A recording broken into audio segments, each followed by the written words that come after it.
Everything's good. Good. We're good? Life is good? All good. Yeah. Okay. Sweet. All right. And with that, I suppose the time has come. Hello, Janksters, and welcome to another edition of the MagicJank podcast, the show where members of Team MagicJank get together every week and we talk about the latest happenings in Magic the Gathering. And this week, we're going to continue with Bloomburrow spoilers because holy cow, there are a ton of them. We now have the entire set at our fingertips, and we are very excited. As arena players, we're all eager to get our hands on them, specifically with Standard in mind, because this is also bringing rotation. So we're going to dive back into those, cover some of the ones that we didn't get to cover last time, which, by the way, if you didn't check out last week's show, it is 2.5 hours of, yeah, I was about to say unhinged, but I think we were fairly hinged discussion. Mostly hinged, yeah. about a lot of spoilers, because it turns out we're all talkers, we all have thoughts, and we got to share them, and we're going to do the same today. So let's jump right on into it. So, gentlemen, my name's Graham. I'm Hamhawks42 on all the things. Joined by the lovely and talented Damien F16. Damien, how's it going, man? I'm good. Thank you. It's a little bit cloudy today, overcast. The weather's cooling off. Everything nice here, but waiting for rotation. And yeah, I don't know. Hearing a lot about formats that are not standard, and being glad I play mostly on Arena. How about you, Ham, or Favretto? We've got Favretto. Yeah, we also have Carlo. Favretto. See Favretto Jr. Right in the house as well. Carlo, how's it going, man? Yeah. Good. Doing good. Getting ready for standard rotation.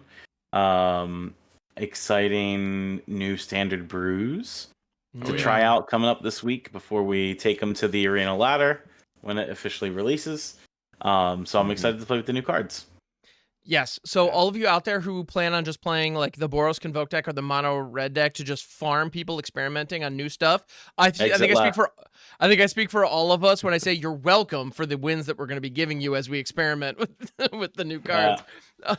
Nice. So generous. I know, right? It's what we do. It's a service to the community is really what we're up to. As find out what works and in the process give out some wins. Yeah, it's speak for yourself, all right? I'm going into week 1 of Bloomburrow with 4 temporary lockdowns in the main deck, and that's it. I'm gonna ruin everybody's day. I respect that. You know, that's what you got to do. Yeah. So you're there Rabbits? to farm the people, farm and the brewers. Oh, I like it. Yeah. I'm gonna send all those animals packing back to the farm. I'm here for it. The goal of the brewer, though, is to get all the people who are playing the Boros Convoke deck ending the match going like, really? Freaking frogs? What? Yeah. Like that's the goal, which I'm hopeful. Can't wait. But before we get to those spicy brews, we do have a couple more spoilers to cover, right? Because I know last week we did cover a lot, but there was a few that got released in the meantime, and some of them are kind of interesting. So you guys have pulled a couple, right? So we sure have. So yeah, I mean, unless there's something else we want to talk about, let's just jump right on into it. Let's go for it. Yeah. So we've got a Calamity Beast. So we've been making a lot of jokes about all the fish because you can give people fish in this set as like a way to pay a kicker cost. There's there's a fish though that is not. It's not a 1/1. It's actually a lot more than that. It is Eluge, the Shoreless Sea. It is a star for 1 blue legendary elemental fish. Eluge's power and toughness are each equal to the number of islands you control. Whenever Eluge enters or attacks, put a flood counter on target land. It's an island in addition to its other types for as long as it has a flood counter on it. The first instant and sorcery spell you cast each turn costs blue or 1 generic less to cast for each land you control with a flood counter on it. We got a lot going on here. How do we feel about this one, gentlemen? Who wants to take a bite of this fish first? Me? Yeah. I'll just say it. I don't see it. You know what this fish reminds me of? Island fish Gisconius from my childhood, where it cared about islands. You guys probably don't even know what that card is. I'm not following. I'm sorry. Crappy giant whale thing. It cared, and it put flood counters. I think same kind of thing.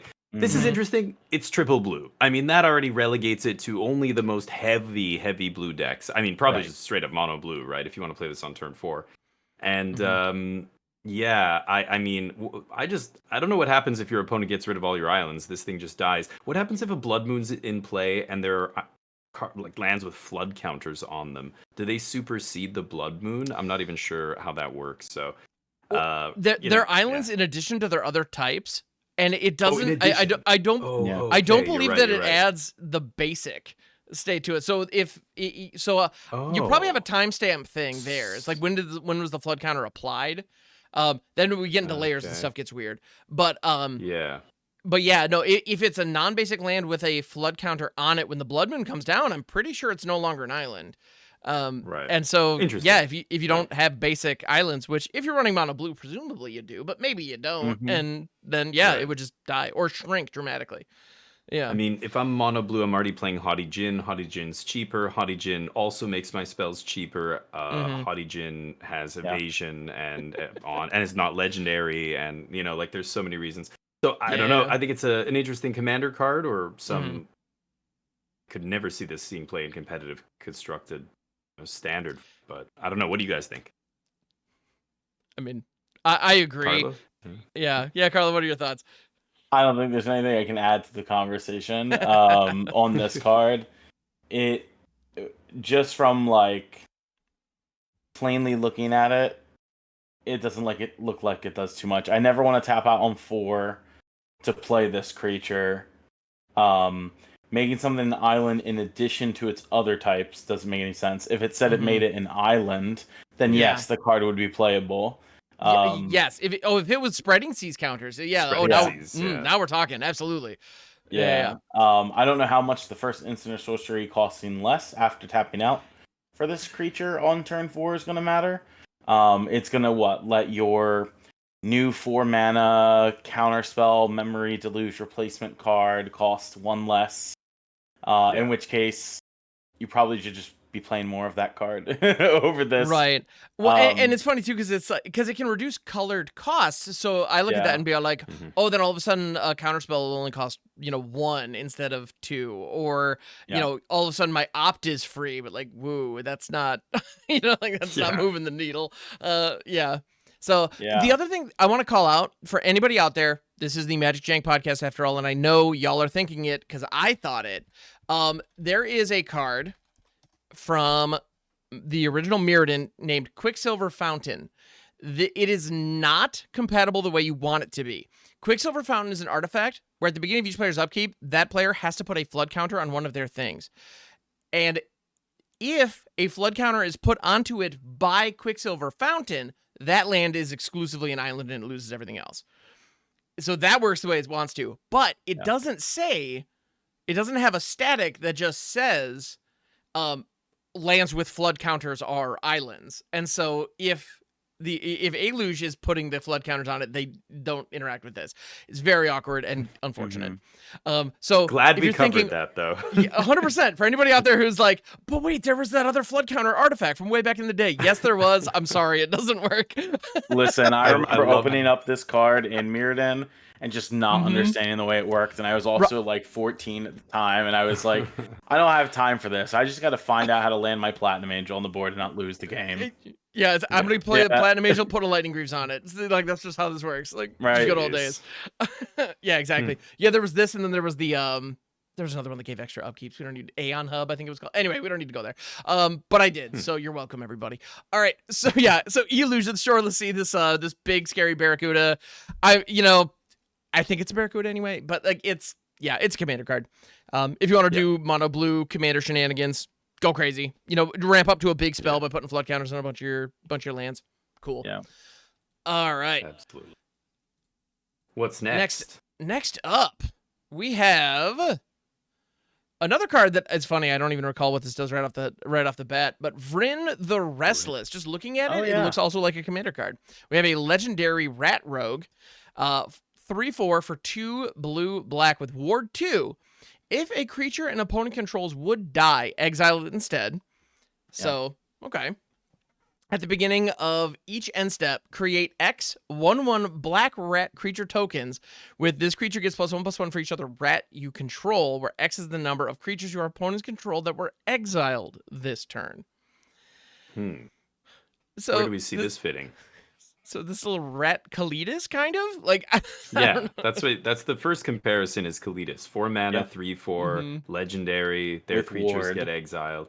But this one has ward. What did Kalidas? Kalidas didn't have ward. Kalidas had lifelink.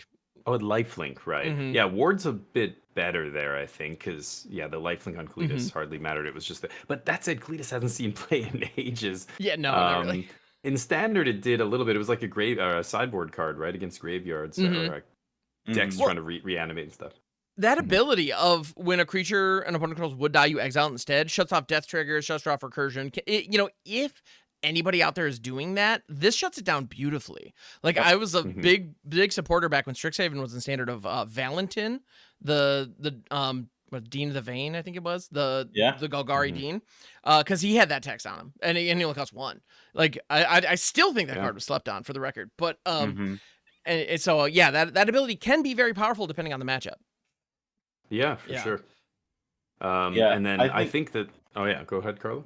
I was just gonna say I think this card is very powerful. I think a lot of the Dimir Rat cards in this set are really playable. Putting together the correct combination of those cards in standard compared to rats that we have that already exist. You take a look at it, like Lord Skitter is a rat that costs 3 mana that makes rat tokens and exiles cards from yards. You have, I think there's like a 3/1 rat berserker in this set. It's like an uncommon. He gets +1/+0 for each other rat you control. I think it's called Persistent Marshstalker, something like this. That. Yeah. And it reanimates when you have Threshold. So it's got nice aggressive threats. I also like this card with cards like Song of Totentans. It was from Eldraine. Oh, yeah. Eldraine, aside from Lord Skitter, Eldraine did have a good number of black rat creatures and rat effects you could use. So I'm curious if like the rat decks in standard remain Dimir for more consistency sake, or you see like a little Grixis rat thing going on. The mana is not as good as it would have been because we lose the Tri-land, specifically the Grixis Tri-land in standard. But I think the Dimir rats are very, very well suited. There's another one. It's like a 1/3. It's basically unblockable and it costs 2 mana. Yes. Yeah. Yeah. I know the one you're talking about. The cards are very good. Yeah, they do look really good. Well, and how many times do you see with the rats and the rabbits specifically in this set? There are a number of them where you find yourself, kind of the analysis on it is, well, if you can get a lot of these tokens, this will be good. It's like, well, here you go. This is how you get a lot of those rat tokens. But this one is just solid on its own for 4 mana. Yeah. Like Damien said, the ward is huge on it. You're talking about paying there. We talked about it last week on the podcast that there's that new 2 mana sorcery speed destroy target creature card. Well, nope, it's 4 mana destroy target creature to try to hit this thing. Any of those 2 mana cards are 4 mana to destroy this. And that's relevant. That's taking up all of your opponent's turn just kill this one creature. And the fact that this is an end step trigger, so it lets you be aggressive, it lets you attack. Your opponent's creatures go into exile if they have to block, and then you get tokens after the fact. Traditionally, this is going to be weak to any type of board wipe. Notably, though, it doesn't die to Brothers Haden that deals 3 damage to everything, so it will have to be like No Witnessed or Sunfalled or Starfall. Deadly Cover Up or whatever, but it's a really good card. Yeah. I think a lot of people are thinking that, I have to like play this and then play a cut down or a go for the throat on my opponent's creature. It's like, no, you just have to play this and attack. And if you've got a bunch of creatures in play, they will trade. And if they trade, your opponent's creatures turn into more rats. So you just set up, you curve into this and you can swing with a bunch of rats or pump them or whatever and have this, slam this and attack. It's going to be unavoidable that like your opponent's going to have to block and trade unless they've taken no damage or whatever. But a deck that wants this is probably going to be aggressive and curve into it. So I do think it's good. I think the rats, it's like Kalidas, except the zombies can get really big, right? I mean, these rats are going to get very large. If they get +1/+1 for every other rat, like it only takes 2 or 3 of them before they're like 4/4s, 5/5s. Yeah, and that's quite powerful. And I tell you what, I think is going to be confusing for some folks, because I mentioned the Eldraine rats. A lot of the Eldraine rats can't block, and they have that text on them. So just make sure when you are playing this card, both in Standard and then Limited, because Lord Skitter makes rats that can't block. Vren makes rats that can block. Oh boy. They are different, and it's going to be confusing playing in paper. Not so confusing playing on Arena, because obviously it points it out for you all the time. But Make sure you have the right tokens. Yeah, exactly. Yeah, get the right tokens if you're going to the FNM or whatever, and you're Oh playing my goodness. rats. Well, yeah. How many times have we had the tokens where it's like, oh, it's the 4 for Angel. Well, this one has vigil. You know, this one says vigilance, but the thing I have doesn't make. I'll remember. It's fine. Yeah, with these. Yeah. Yeah, no, it's not fine. You gotta just make the distinction. Yeah. Yeah. And if you just have a million of the old Eldraine ones, take a couple of them and scratch out the text box. Like, make it very Right. clear like, which ones Yeah. you're working with. Yeah. Yeah. Good Yeah, stuff. not bad. Yeah. But No, it's- the more we talk about it, the more I like it. All right. Cool. How So about, next up, yeah. let's pivot. Let's pivot from land rats to wet rats. No, that doesn't quite fit. Anyway, otters. Kitsa Otter Ball Elite. I'm getting like FF10 Blitzball vibes from this little otter. If you get that, let's be friends. So Kitsa Otter Ball Elite 1/3/4/2, 1 in the blue with vigilance and prowess. Those are pretty nice keywords. Yeah. Tap, Mhm. draw a card, then discard a card. Or pay 2 tap, copy target instant or sorcery spell you control. You may choose new targets for the copy. Activate only if Kitsa's power is 3 or greater. Mm-hmm. So Interesting. the joke is you're storming, and then you storm a couple of times, prowess buffs up, and then you can copy another spell that you decide to throw out. It seems to be the idea. Yeah. What think it's do we good. think of Kitsa? Yeah. It's efficient. I mean, 2 mana for a 1/3 with 2 static or 2 actual abilities here that are relevant. Vigilance with the tap ability is obviously very good. You're going to be attacking, then mid combat tapping to draw a card, discard a card. Tapping to draw a discard is already not that bad. Now, the immediate comparison in standard is to Rona, right? Rona's a better looter than this, I think. A better card than this. Like if you're looking for a 2-mana looter, it combos better with other stuff. It's obviously with things like Relic of Legends and stuff, we've seen it be extremely busted. It can also flip into a threat. I think overall, if you're just looking for a looter, you're probably playing Rona still. But this is aggressive. Like the prowess means this actually becomes, on turn 2. So turn 3, it's going to be a 2/4 attacking, almost effortlessly. Like you're going to be playing a lot of cheap spells in a deck that wants Kitsa. But I don't know. The only problem, like this compared to the Nathan Stoyer card there, the invitational card. Duelist of the Mind, yeah. Duelist, yeah. That card, like the flying is a big deal. They're almost similar not really, I guess. I don't know. I wonder if they could see play alongside one another, but because this kind of pumps up the other one, but this also is legendary. That's always my with 2 drops and stuff. I wonder. Mm-hmm. Might get clogged up in your hand. All these creatures are legendary. Like a lot of them are really cheap, and that's like because you want to play multiple copies if they're that cheap early, and you just can't. Right. So Well, I'm conflicted. Yeah. What do you think? No, 100%. If you're trying to curve out with aggressive otter spellslinger action, yeah, I want this every game on turn 2. But yeah, do I want to put 4 in my deck? Yeah. Yeah. I don't know. Yeah, Carlo, what do you think? Yeah, I like the card looks okay. It would obviously be much better. This card would be insane with Rafine and still in standard, by the way. Oh, yeah. Just to be able to put counters on top of it.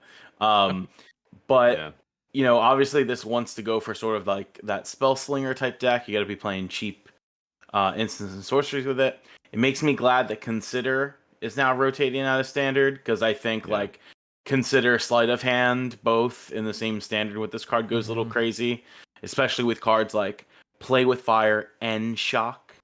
So that way you don't have like all of those cheapy cards to be able to make this card crazy good. And that looks deliberate too. When you look at a lot of the other otters in the set that care about the spell slinging type, it's important that certain cards rotated out, or I think it would have been a little bit too powerful. Because obviously in Commander this is different, right? Because it's easy to make its power 3 or greater, and it's easy to copy extra turn spells and such. That clearly is what this card's going to be doing in that format. But in terms of standard, I don't think it is that great. I think it's good because most of the time it's going to avoid cut down, because you just got to give it prowess one time and then it's out of that cut down territory. So it does avoid like that cheap 1 mana removal, but it doesn't avoid all the infinite 2 mana removal cards.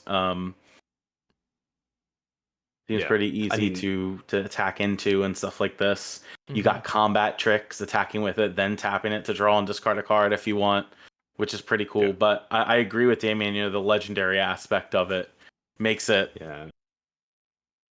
It's a big deal. Sure. I think if Yeah. it wasn't Yeah. legendary, I could see it actually being good.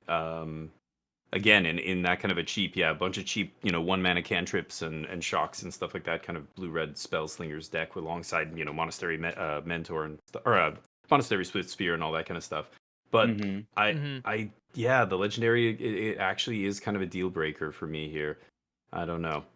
I Yeah, feel like fair your point. opponent can afford to ignore this. Something like Thalia would see play as a 4 of despite being a 2-drop in the decks that wanted Thalia because it's such a lightning rod. They have to kill it or it just Right. shuts their whole game down. Like it puts Mhm. them too far behind the 8 ball for them to come back. But this doesn't do that, so they can afford to not kill it for a couple turns, and then it's Yep. like, yeah, that's where it gets a little bit.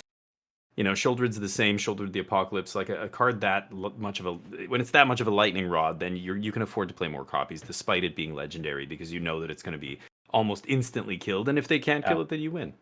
But Right. this is Yeah. not like just winning the game if they don't kill it. So yeah, I hate the fact that Sure. it's legendary, and again, it's just like it seems like a commander card. Yeah. Yeah, the potential, I feel like the potential's there. There are going to be a couple of really gnarly, like, turn 4s with this, where you go cantrip, swing with this otter and something else, and then while attacking, pay the 2, like, copy a Witchstalker Frenzy to blow out the opponent. Like, those kind of Yeah. turns are going to happen with this, and it's going to look amazing. It's just how often can we set that up, You know Yeah. what like common is like really good with this? They reprinted Shore Up in this set. Mm. Oh, And so like you can get some crazy things going on just from attacking, Great. tapping, draw a card, they play removal, you shore up, you untap it, you tap, you draw, discard a card. Like that seems pretty neat to do. I don't know what that all does at the end hate of the that day card. besides draw a couple extra cards and maybe get in some damage. But it Yeah. is a possibility. I It definitely loathe don't make 1 for good mana. like limited interaction, of course. Yeah, it's like Ranger's Guile and Snakeskin Veil and Mhm. any 1 mana combat trick that gives hexproof. I just want to like just stop. I just want to stop playing Magic. I hate hexproof. I mean, they're 1 mana. It's impossible to play around. Shore Up, you just can't. And the blue deck, Yeah. well, at least Spell Pierce is rotating, but Yeah. they still have Oh, it other is, stuff they isn't can it? leave up. Yeah. So It you're like, does. oh, they could have Slip Out the Back is still legal, I think. Yeah, right? I don't even know I what think that set was that's Duke of from. Oh, it is leaving. Okay, So the good. One back less is of New those. Capenna, yeah. Great. So Yeah, that's well, gone at that least. one's from Clue. Don't worry about that, folks. Yeah, no, that's Duke of Capenna. Anyway. Yeah, so slip out. Yeah, very powerful. That's no longer here. So yeah, tempo is gonna be a thing. But yeah, if some kind of a tempo spell slinger thing, Kitsa, it's solid. Like it looks good. Yeah. But yeah, all these comments are definitely fitting, I think. Let's see. Next This one up, is nice. I like This the one- next one. and I think the next one is actually interesting when you see the otters have a very strong prowess theme. We just saw that Right. with Kitsa. There are a number of other examples of that too. Well, Mhm. the one we're going to talk about here is Storm Chaser's Talent. This is Mhm. an enchantment class for only a single blue. When it enters the battlefield, when it enters, I'm still getting used to that. You create a 1/1 blue and red otter creature token with prowess. So it's a non-creature spell that creates a prowess token for only 1 mana. I like that a lot. And then you can level it up to level 2 for 3 into blue. When this class becomes level 2, return target instant or sorcery card from your graveyard to your hand. And then you can level it up to 3 after that for 6, 5 into blue. Whenever you cast an instant or sorcery spell, create a 1/1 blue and red otter creature token with prowess. Mhm. Is the juice I worth like this particular squeeze? What are we thinking? I'm not squeezing anything. I'm just playing it for 1, and the rest of it's a trap. 1 mana, 1/1 prowess token. It gives you 2 pieces of cardboard for 1 mana. That already must be respected. I know it doesn't seem like a lot, but that gives you a 1/1 that grows, plus Yep. something to sack to bargain spells, or something to sack. Like, you can do a lot with, a 1 mana card that makes 2 pieces of cardboard. We've seen Spyglass Siren see play in Standard, despite, it looking pretty innocuous. I think this is good. It turns on a lot of the token synergies that we already talked about. One card that wants to have a token in play. Or that was before we started. Maybe we were talking about the white rabbit that cares about a token, but there's a bunch of these kind of cards that care about tokens. So I think just 1 mana, 2 pieces of cardboard. One of them is a body on the battlefield that can attack, block, and everything. I think that's good. Now the next level 2, level 3, that I don't think you're gonna see people doing very often, but it's those words are still on the card. If that comes up in a game, maybe you do it, but I still think this is just, it's a 1 mana way to trigger prowess, put 2 pieces of cardboard on the battlefield, giving you resources to sack to do whatever you want with. I could definitely see this in a deck that cares about prowess, so blue-red otters deck. But what do you guys think about this? Are you leveling it up ever? I don't know. I don't know if I ever leveling it up. I mean, I agree with you. It fits pretty nice with like Swift Spear and the 2/1 Goblin with prowess and red and Slick Shot Show Off. Considering like that deck loses Kumano, faces Kakazan, right? So this is a fine like always 1 mana, get you a creature and triggers prowess on those relevant creatures. Giving your 1/1 blue-red otter with prowess monstrous raged also seems great too. Just being able to cast those things. If you get where that deck needs to go late game and pay the 4 mana to return a burn spell or a monstrous rage to your hand, it has the capability to do that. It also makes me want to play that card Slick Sequence a little bit more, because now that makes that card more worth it. Playing multiple spells in a turn, dealing 2 damage, drawing cards, being able to get that back. So who knows? Maybe there actually is a nice blue-red prowess deck that emerges in Standard. Whereas right now, I feel like the green-red sort of prowess deck is the one that's ruling it right now. Questing Druid is crazy good. So the question is, like, do you want to get rid of playing cards like Questing Druid for cards like Storm Chaser's Talent and sort of like mediocre blue cards? I don't know the answer to that, but it's an interesting viewpoint though to look at it for. I agree. I wonder. Oh, sorry, Ham. What do you think about this? No, go David, by all means, take it away. We're probably on the same page, so yeah. All the tools are there for a good blue-red prowess deck. We even got the fast land now, right? We've got Spirebluff Canal. So I think the question of whether you go Gruul or is it, or maybe Boros or some other color. Well, for spells, it's really this kind of like Slick Shot Show Off deck is really what it's built around, right? That Swift Spear. I mean, what is the shell you want to put these powerful red prowess cards in? I think it depends on how the removal lines up. I think having red blue instead of red green, I wonder which deck is softer to the red removal spells, the cheap red removal. I feel like that's what it's going to come down to. Whichever deck is better against shock. So maybe that 1/3 with prowess goes a long way there, or something like that. I mean, it can get out of lightning strike range with just 1 spell.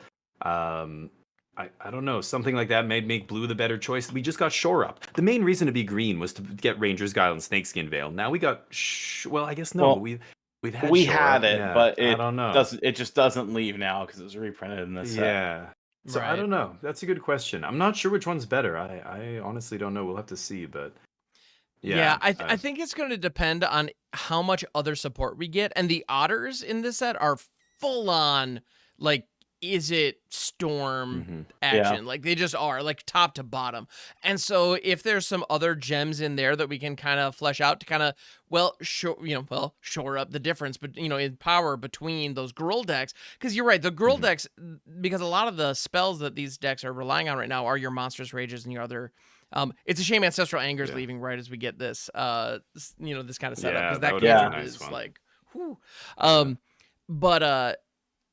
But regardless, like their pump spells, and so Picnic Ruiner is all of a sudden amazing in some of those Gruul decks that we've seen. And so, is blue worth it? I don't know. But Storm Chaser's Talent specifically, I completely agree with all of this. It's 100% worth it for that first level, and as a desperation move or as like a plan B in the late game, if you have 4 mana lying around, being able to unearth or, being able to regrowth a spell. Cool. That might get you the edge you need, get you that last lightning strike or shock to close it out. So level 3 outside of Commander is never going to happen. If you are actually activating and leveling up, because notably you can only level these classes up at sorcery speed. That's a big thing. If you could do it at instant speed, completely different story. Then all of a sudden run a couple counter spells, maybe get the mana open, but it's sorcery. You got to commit to it on your turn. Something has gone horribly wrong if you are leveling this up to level 3. Is kind of my Probably. I mean, but even then, it still gives you something if you're against the wall. Yeah, I was gonna say. I mean, know? there are games where the aggro deck, the other deck stabilizes against your prowess deck. The game goes long. You just have to, like, they're at single-digit life totals. You just need to put something together. And this thing's sitting on the battlefield. What is your opponent gonna do? Point a get lost at it or something? No, because they're like, I need to kill the next creature that comes out or whatever. Like, you mostly just ignore this. And the Izzet player, activates at some point the 4 mana part, and then that second one's just sitting there. I mean, hey, if I untap and I've only got 1 card in hand, or I just, we're both top decking, you activate that third stage, and that's gonna just win the game very quickly. Every single spell off the top of your deck making bodies with prowess. I don't think that's the goal, and I think that's what players need to approach this card with that mindset. The goal is not to level this up. That's the fail case. If everything else went wrong, like you said, and we're on turn 12, and I'm playing a prowess deck, well, then we do it. But that's not why we're putting it in. You also figure now nobody plays Jaya from Dominaria United. No, and Jaya just has the plus ability to make a 1/1 prowess.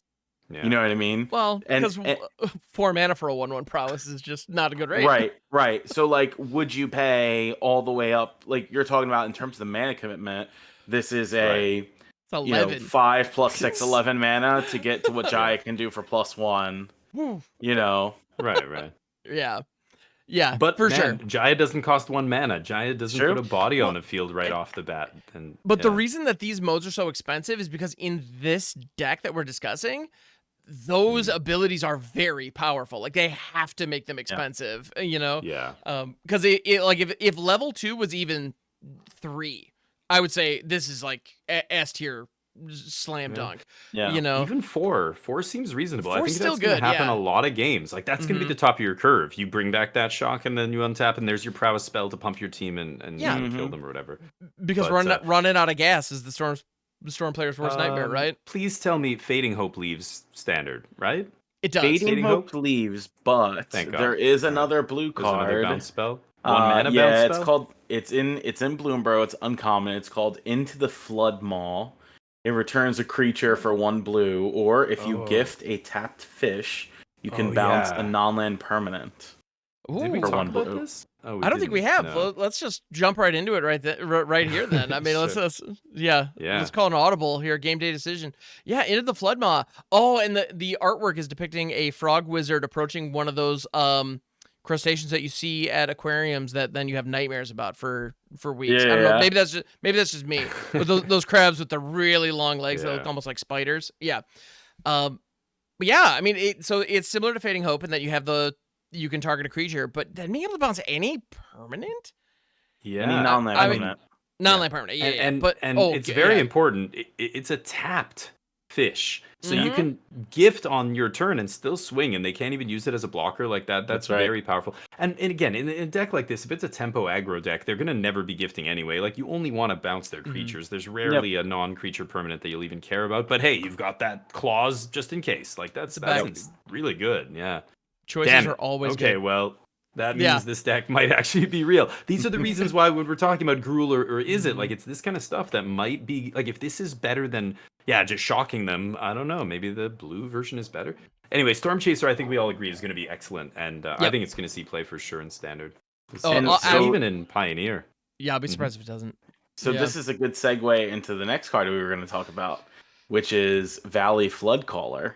Oh yeah, this is the otter segment of the show for sure. Right. And so let's talk about, like, this 2 and a blue mana for a 2/2 flash. You may cast non-creature spells as though they had flash. And whenever you cast a non-creature spell, birds, frogs, otters, and rats you control get +1/+1 to end a turn and untap them. So you're talking about prowess on top of an additional buff off of this creature for doing exactly what we were just talking about, right? Playing a bunch of those tempo moves, bouncing opponents' creatures, buffing your dudes, and attacking. Can you imagine the blowout? Right into there. Can you imagine just, like, they swing, you flash in Valley Floodcaller, cast a Sleight of Hand for instant speed, untap your whole team, pump them, and then just, like, that's it. That's game over. Like, this turning Sleight of Hand and stuff like that into an instant is actually really good. That Oh, yeah. and of course those are already the cards you're playing in that deck. Yeah. Do we have? Oh no, Strangle's leaving because that would be another. That would just straight up be Lightning Bolt. What else Yep. is there? Any kind of 1-mana sorcery or burn spell suddenly gets really good with this guy because Becomes most much of them. better. Yeah. Yeah, Yeah. that's good. Yeah, this guy and 3 mana is not too much. Yeah. Honestly, I think this card is nothing short of insane because it's taking. I mean, that second ability, it's limited to just the relevant creature types instead of everything. But like that's Jeskai Ascendancy. This is Jeskai Ascendancy plus Vidalcan Orrery. So we have a 3-drop enchantment that's across 3 colors, and we're combining it with a 4-drop artifact. So we're getting 7 mana worth of value. Of course, you put that on a single color 3-drop that has flash. Like, dies the cut down. It does not cut down. Orrery and all that other stuff that's doesn't. Fair. But yeah, fair enough. But on a stick. Regardless, I think at the end of the day, I feel like It's this text is powerful. all incredibly powerful if you're in a deck that can take advantage of it. So yeah, and you're right. The defensive capability here. I mean, if you're going up against one of these prowess decks, and they just on their turn like play my land, attack you for like 3 or whatever, like okay. Pass. Be wary. This is against coming. the other aggro decks. Like if these cards, if the blue cards line up better against the other aggro decks, and you can just hose them with stuff like this out of nowhere. Yeah. I feel like blue might be the way to go. But again, that's what I was saying when we were talking about the Gruul thing. It's so hard to guess. Like, how are these decks going to look when they finally come together? I'm not going to speculate on that. Better deck builders than I can tackle that problem, and I will reap the rewards of their hard work. I'd love to play a deck with this guy. I think it's going to be super fun. A lot of tricky stuff you can do with the otters. Yeah, nice. And I think that's the bottom line. With all the cards that we're seeing, they all look super fun. It's really just a question of, okay, how competitive are they? And time will tell. Right. We'll find out. Yeah. Yeah, blue good card's stuff. looking good. Surprising. Cool. But the next one's not blue. Next one's not blue. We're gonna take a quick break from blue.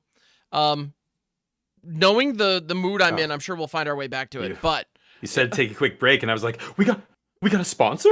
We got a sponsor for the podcast? podcast? Sorry. Yeah. Oh, just from blue. Yeah. Okay. No, we're gonna take a break from blue for on. the moment. Because this next segment is brought to you by Your Graveyard. That's right. So Your Graveyard, use code JANK, and pay a little too much mana to bring something back from it. So Coiling Rebirth is the next card that we're going to be talking about. It is a sorcery for 3 black. It has gift a card. Return target creature card from your graveyard to the battlefield. Then, if the gift was promised and that creature isn't legendary, create a token that's a copy of that creature, except it's a 1/1. So you reanimate with Offspring, effectively. Yeah. What do you guys? What are your guys' thoughts? I have thoughts. No. You go first. You never go all right. first. You go first. Yeah, I thought in my hostly duties, I thought that was the goal. Anyway, but yeah, I have a lot of feelings about this card because a 5-drop reanimation is something that we just see forever. Like it's a staple in every set that comes out. There will be a 5-drop reanimator spell. Most of them are not great. And they've also in Dominator United they made a very, very strong declaration. They planted their flag for folks who were watching that these effects will always be 5 mana going forward. I'm referring to Sheoldred's Restoration. That card is a 4 mana reanimator spell, but it has the reanimate text where it hurts you for the amount of for the mana value of the thing that you're reanimating, which on a 4 mana spell is like if you're reanimating a 7-drop, that's brutal. So anyway, so I feel like it's very clear that in standard these are 5 mana period. Yeah. So with no hoops, with no hoops to jump through, it's 5 mana. It's 5 period. Less than that, you're paying life. You're paying whatever. Or you're having to set it up somehow. Some condition needs to be met. There's going to be something that you have to do. But yeah, so the going rate is 5 mana. So I think this is fine. The idea of being able to create an extra token, because like if I'm gonna get 2 Atali triggers, sure, draw a card, have fun, like. Right, but you can't because it can't be legendary, right? If it isn't legendary, then you get the copy. If it goes from it is. I missed that text. Damn so this is the problem with this over cruelty of gifts. That's terrible. Yeah, because if you can't do it with the Traxa and you can't do it with the Tally and you can't bring back, then the other creatures that you would even consider reanimating are generally stat monsters, but the thing you're using with Offspring doesn't have stats, so the way to make this good is something like Terror of the Peaks. That would be busted, bringing in 2 of those, for example. You go. And they would enter simultaneously. So Right. yeah. Or but then they Or would actually, only no, do they one don't. It would come damage, in right? separately. One of them would do Ooh. 1 damage because it's only a 1/1. So Right. or like Yeah. what's another one? I'm trying to think of non-legendary big boom booms. Carnosaur is still, Carnosaur's Carnosaur. decent. Well, and Um, Tyrannex Rex if they don't have Type. blockers, but it being a 1/1 would be because the Toxic 4 is still Toxic 4. Tyrannex Like, Rex. I Yeah. mean, but like that's a little sketchy though. Yeah. Listen, when I saw this card, immediately I thought of the card that they printed in Karlov Manor. It was called It Doesn't Add Up, and it's like 3 double black, but it's an instant speed reanimator. So 5 mana instant speed reanimate yeah. any creature, and then you suspect it. You And suspect so it, I'm that's like, it. isn't that uncommon just better than this card? Because instant speed reanimation for 5 mana seems better than sorcery speed reanimation. The downside is you don't get the extra copy that's a 1/1 if it's non-legendary, but like big whoop. But see, That doesn't line up well in standard right now. Yeah. and the problem I have with all these 5 mana cards is the king of all these 5 mana reanimate cards is still Cruelty of Gix, which is still legal. Cruelty lets you go to either player's graveyard. These ones only hit your graveyard. That's a huge difference. And it does two other things. That card does 2 other things. And that card like steals a card and it's like a 3-for-1, right? At least. So yeah, it's. I don't think any reanimation spell is gonna surpass Cruelty of Gix as long as Dominaria is legal and standard. This is your go-to. This is your reanimation card. And 100%. it also makes me want to just play the card Rakdos Joins Up more. Sure. Rather than even this new 5 mana card, because that has another ability on it too that shoots people for the damage if it's a legendary creature that dies and reanimates a thing for 5 at sorcery speed. I think either of those 2 cards or 3 cards are much more playable than this new card. Yeah. Now, if you told me that this card was an instant speed rather than sorcery, then this would be a different discussion. More interesting. Because then it's like, okay, I get 2 creatures reanimated for 5 mana if I gift. That would be interesting if they just made it instant. Yeah, because as it is, it's kind of surprising that it's a rare. To be honest, I thought it would be like that. Doesn't. Yeah, this could be an uncommon. I'm kind of surprised that it's rare as well. I'm wondering, is there something in an older form? Is there some combo in an older format that we're not thinking of here? That are there any cards? That are really especially busted in multiples. Like I like Terror. That's an interesting idea. No. Yeah, I don't know. No, I don't know. I feel like there's got to be some reason why they were worried about this. The best ones are legendary. Why all they have to do is buy the legendary thing, and then this would be good. This would be fine, but maybe too good. I don't know. The other thing I find kind of annoying, like just if I could just reanimate a rant for a second. Right now in standard, all the best reanimation targets are at 7. Yeah. And so if I'm reanimating them at 5, am I really getting a big enough boost to merit like going through the hoop of reanimating through my graveyard anyway? Because in fact, it's just better to ignore reanimating entirely and just ramp to them. Like like every time. Yeah, like and that's why some decks do both. Like some decks ramp and reanimate. Like big score discarding something into the turn 4, or I guess no, that's still turn 5 cruelty. I don't know. And you have the decks like the Squirming Emergence builds, which are a bit different because you're massively throwing a ton into the graveyard at once, and that costs 3. So that's one of those where if you can set it up, you're getting a good jump on it. But these 5 mana reanimator spells are just, I want to love them. I want to love them. Yeah. You never play 4. I think it's like just a good top end kind of card in a solid, I don't know, black based control deck or some kind of deck that's because the Thoughtseize from Cruelty is good there. The Demonic Tutor thing is good. Like all the aspects are good, and then you've got this way to win. But I don't know. That usually only is good if people are playing Atraxas in their deck and stuff like that. And with Domain leaving the format, I don't know if that's going to be the case anymore. I mean, people are going to still try and play it, but how good is it going to be? Like, is it Cruelty of Gix and those kind of cards get a lot better when everybody's playing these crazy, huge 7-drops. And if you can kill it with your Go for the Throat or whatever, untap into Cruelty of Gix, then that's very good. But 100%. And I have a feeling for all the sets that we're going to be reviewing for the next year until next year's rotation, every time we look at a Reanimator card, it's just going to become the Cruelty of Gix appreciation moment. And It's just going to be because that card's great, and I can't imagine they're gonna. Or like, You know. my Yeah. goodness, this card could have been better moment. Mm-hmm. If. You know, Yeah. Oh, it's if like, only. Yeah. Yep. 100%. All So right. Well, it's on kind that. of fitting. It's kind of fitting that we talk Mhm. about the graveyard card that's kind of lame. And for the record though, if anybody's not familiar, I love reanimation strategies. They're like my favorite thing. Like I fell in love with Magic when I figured out you could do that. You know, it's like, wait, I can Yeah. reanimate something that I only discarded. I don't have to pay its mana first. Like, yeah, that was a mind blowing moment for, little pubescent me. And so for me to say it's not worth reanimating right now, I want to believe. Trust me, I do. Yeah. And it's even more not worth reanimating anymore because Green has a new Scavenging Ooze style card in the mix in Keen-Eyed Curator. A Trash raccoon. pandas. He's trash pandas. Exactly. We got raccoons, baby. He's floating trash in They're the in air, the garbage. Mhm. He's, Yeah. he knows how to pull that. I've been watching a lot of Avatar, and this definitely has like trash bender vibes. Like he's just manipulating yeah. trash. It's Bender. the little trash Like, bender. what It's are you great. doing with that little fish there? What are you doing? I don't know what's the story. So Keen-Eyed Curator, it's green for a 3/3. As long as there are 4 or more card types among cards exiled with Keen-Eyed Curator, it gets +4/+4 and trample. And its other ability is pay 1 of any color, so just 1 generic, exile target card from a graveyard. Mhm. And so it has Delirium for the stuff that it exiled, which I think is really interesting. Yep. Yeah. Carlo, what do you think? You go first Yeah. this time. Take I think it this away. is great. We've sort of been fiddling around with like mono green decks for quite some time in Standard, and they've always been like tier 2.5 and never greater. Mhm. And I'm glad to see them print cards like this that you can play in a really good mono green deck.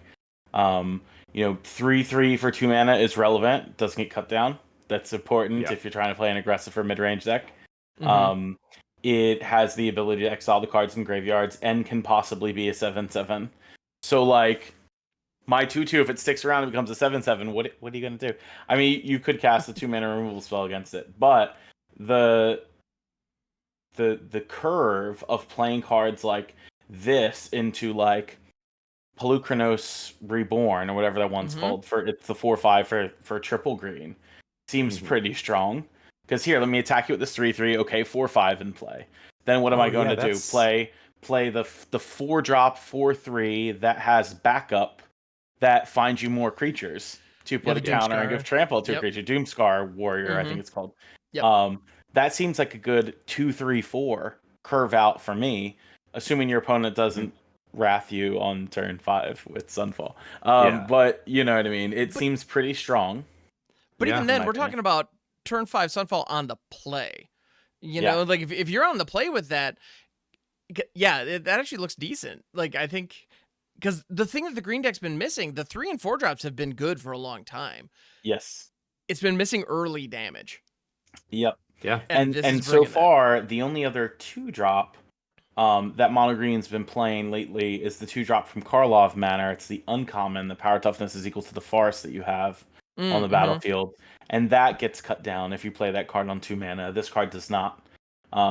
So it gives you more versatility, more resiliency. Yes, Flourishing Bloomkin, that's it. A lot of people who've been playing mono green have been trying that card, and it's great. Don't get me wrong; it's just not great on turn 2. And so, like you said, mono green hasn't had a good turn 2 play, and this helps mediate that problem. Yeah, I agree. I think the best part of this card is its stats. Like 3/3 for 2 is good and aggressive, and like you said, doesn't that a cut down? And even if they Doomblade it, like go for the throat, whatever, Infernal Grasp, long goodbye. It's trading evenly on mana. Like the whole dies to Doomblade thing, people forget that's only a meme when it's a 2 mana Doomblade killing a 5-drop or a 4-drop. You can't play a 5-drop that dies to Doomblade. And if it doesn't do anything. This is fine. If this ETBs and doesn't do anything and dies to Doomblade, you're still fine. You're both trading a card and the same amount of mana. So, not dying to cut down is important because that would be trading down on mana. But, good aggressive card and a relevant ability. You know that, people like Ham are going to be trying to reanimate till the cows come home. So, hey, just keeping them in their place. Yeah. And the other point is, though, even if you're all mono green, and you're playing like the deck that plays Evolving Adaptive, right? That's the 1/1. Yeah. Oh, yeah. Sharp Eye Rookie is a 2/2 for 2. Both of those creatures grow when you play this after the fact. But let's say even they cut down the Evolving Adaptive on 1. You land this creature on 2, and on turn 3, you've got at least 2 different card types that you can exile with this card. That will help grow it. The creature that they killed plus the instant that they played to kill that creature. So it has nice playability early. It can grow fast. As the board state progresses. That's the part I'm not sure about. Like, I like the stats, I like the casting cost, I like the ability. It doesn't even take a green mana to activate, which is something that Scavenging Ooze was kind of a pain in the butt if you're playing a multicolored deck and you play the Ooze and you've got like 1 activation after tapping green for Ooze, or maybe 2. I mean, this doesn't give a crap. It's just like, yep, we're exiling for as many mana as we have, which is great. Yeah. But that first paragraph, how likely is that? I imagine a mono green deck is not going to be playing a lot of types. You've probably got enchantment in there because that other Innkeeper's whatever is ridiculous. Maybe that ends up in the graveyard. You've got Fabled Passage, which is something, getting a land in the yard. That's a way to do it. But I wonder, like, how often you have the Huntsman's card on 3 mana from Eldraine. That makes you a 3/3 Huntsman's Redemption, I think it's called. Like the sorcery or something. What is it? It's an enchantment. Enchantment? Huntsman. Oh, the saga? The saga, you mean? Yeah. Oh, yeah. Redemption. There we go. Yeah. Yep. Yeah. Okay, something like that. Yeah, that card's never been quite good enough. You think it's going to be good enough in the mono green deck? I don't know. Maybe.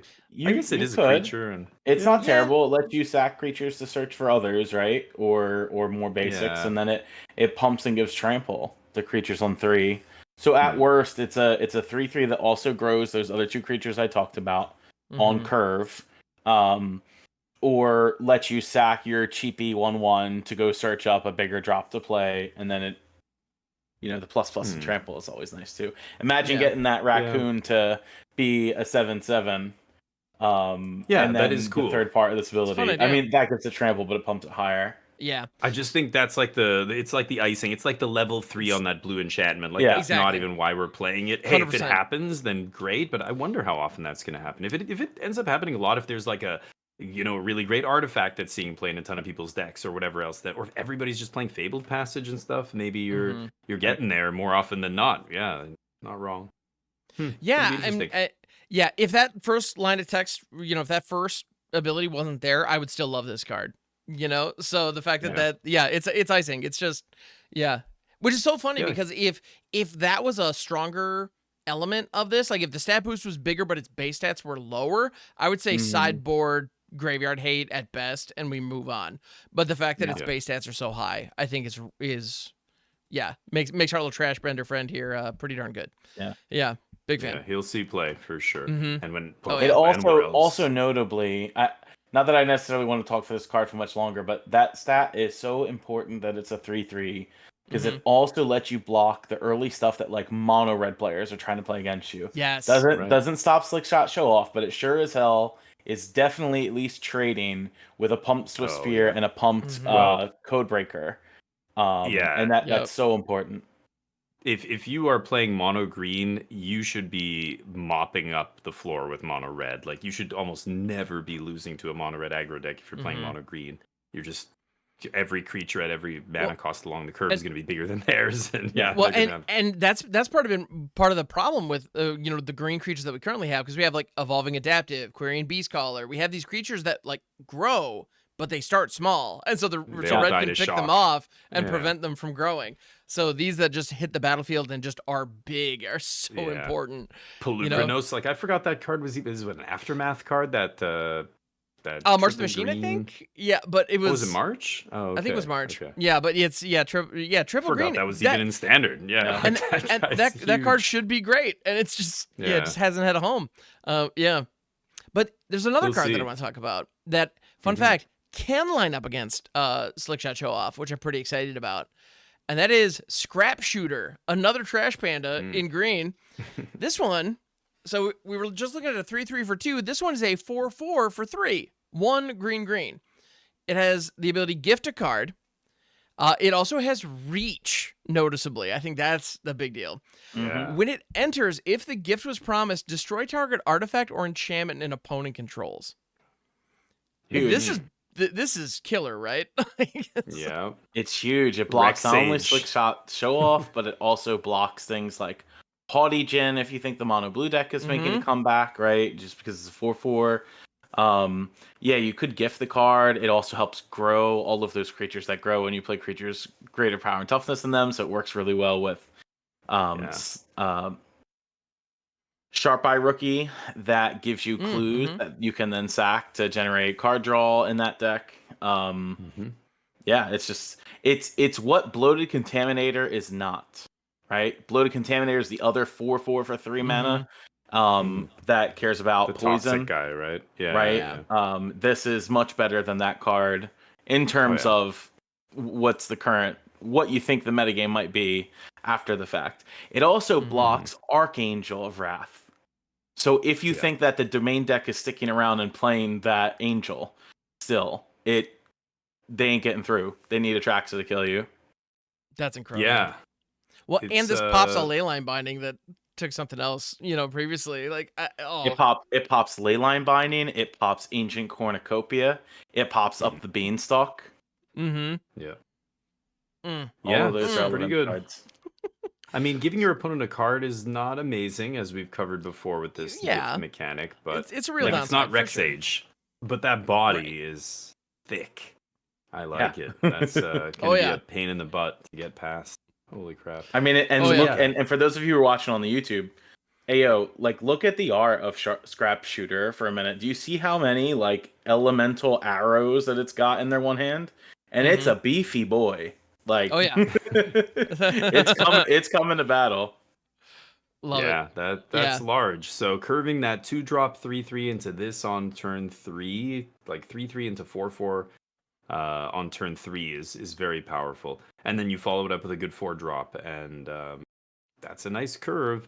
Yeah, and you just have to worry about the wraths. So that's the only sticking point is how to, sequencing your plays. And but these guys are big enough that you can play one of these and let it sit in play and don't overextend and just keep using this to keep hitting them and then force them to have to, wrath this on one other thing, and then you play, it'll and take I mentioned this card on the other raccoon, but Doomscar Warrior just works so good with these cards.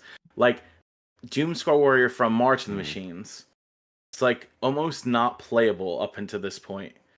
And just the ability for the green deck to also generate card draw. So even though if you're feeling that you're going to get wrathed, you still are refilling that hand to come back after the wrath is so important. And I think the cards like Doomscar Warrior with these Sharp Eye Rookie giving you the clue tokens gives you all of that ability to do that now, where the green deck couldn't before. Yeah. Well, and this deck. Sorry. This also gives the added bonus of giving the Scrap Shooter trample on 4 if they have a chump blocker lined up. So that's all lovely. Yeah, it's gross. I mean, it's nice that you just have this option. You don't have to gift them. You can just play, like, most of the time, you're just going to play this as a 3-mana 4/4 reach, and that's going to be great. And just having this free kind of, like, almost like a sideboard card in your deck, in the main deck, just for, when you do play against Simpson decks or, there's a bunch of stuff that we don't know if it's going to be real after rotation. It's very powerful stuff that relies on artifacts and enchantment. Yeah, it'll be interesting to see. I think this guy's definitely going to see play as well. So green getting a couple of really nice ones here too, along with blue. Yeah, and I honestly think, green has been like stone playable for like the last 2 years, like from a competitive standard perspective. And I love this kind of design of give generically strong, stats on cheap creatures that have narrow upsides. I think is a really good spot to be in. I like it. Is the upside relevant? Well, depending on the matchup, it might not be, but it might be. So okay. And what's also really nice about this, and we talked about these lands in maybe like 2 podcasts ago, the uncommon monocolored lands. So like Oak Hollow Village is the green one. They are the lands that tap for a colorless mana or tap for a color for the creature type that's for any creature spell, but they have another ability to give to do something for the particular creature types. So you could tap this for a green to play all of your creatures in your mostly creature deck, and then you also have the ability to give your raccoons, which the last 2 cards we talked about are raccoons, additional +1/+1 counters. So it makes these cards playable in standard. The red one by the way, the Redland Rockface Village, in case you're playing Gruul Raccoons, gives them haste. So, and it's just pay Very red, tap, and target. So if you got some extra mana laying around and you play a big beefy raccoon later on in the game, give that thing haste. It's probably got trample too, and probably closing the game out unexpectedly. Yeah, I love that these lands come into play untapped. That is very, very powerful. And then these you are have going to be very good and limited. Yeah, the green one in even in mono green, just the green one having 2 copies or say 3 copies later on in the game, and you just play a 1-drop and have the mana to just make it a 4/4, 5/5, whatever it is. Right off the bat, it's like, whoa, that's actually really powerful. Yeah, but, and if you're actually building a deck around these creature types or prominently featuring these creature types, like this is not embarrassing to put in a standard deck. Most of the time with these kind of utility lands, especially the ones that are tapped, like they're just unplayable. Like if you look at like the spheres or the caves or any like just hard pass on all of those in constructed. I can't do it, you know. But this, okay, like if I've got enough raccoons, sure, I'll throw 2 of these, you know, in there, absolutely. Or if my deck is, you know, if I have 35, 40 creatures, then sure, like I'll run a ton of these because, great, I dig it. Yeah. Now that we have more context for those, now that we know what creatures we're actually rocking out with them, I'm appreciating them a bit more. So good stuff. Cool. That's all the spoilers we had picked, right? Yes, those are all the ones we have picked. If you've thought of any others, feel free to fire away. Otherwise, let's get into some kind of higher level discussion because, you know, the set's going to be coming out on Arena just next week, and there is the streamer event coming up here as well. What brews do you guys have in mind for standard in this new world? I know, Carlo, you mentioned that your community's been hard at work drafting some stuff up. Did you want to? And you all know by now, this is just like something I like to do. I always tell my community, you know, without them, I would have never gotten into the possibility to do like streamer events. So I like to dedicate it to them, to their brews, because we're always playing their brews anyway, to rank up on the ladder. And so I give them the option to submit in my Discord channel brews for me to play, and I try to at least play a deck from everyone who's submitted one. Throughout the event brews, and they're coming up with some hot fire. Now, the streamer event is supposed to feature new cards from the new set, right? I could just take Domain and replace 2 cards or 3 cards or whatever and play Domain, but that's no fun. We want to try out what the new cards are doing. And, you know, I've been having a Roxanne kick lately. I've been playing a lot of decks with Roxanne from Thunder Junction. And so taking a look at who has submitted things for me, Viewer Eyelids submitted a really fire Naya tokens deck playing Balin the Haymaker. And Balin is a new legendary rabbit warrior that costs red, green, white. It's a 4/3. Tap 2 untap tokens you control, add a mana of any color. Tap 3 untap tokens you control, draw a card. Tap 4 untap tokens you control, put 3 counters on Balin. It gains trample to end of turn. So you're like, okay, well, what token cards am I playing with this particular, you know, legendary? Obviously, we're running some Roxanne in the deck, some Mondrak Glory Dominus, because who doesn't like token doublers? We get to play some cheap token creators like Novice's Inspector from Karlov Manor. We get to play things like Raoul's Reinforcements from March of the Machines. That makes 2 1/1s, right, for 2 mana. You get to play Hop to It that creates 3 1/1 rabbit creature tokens for 3 mana. Song of Totentans makes X 1/1 black rat tokens.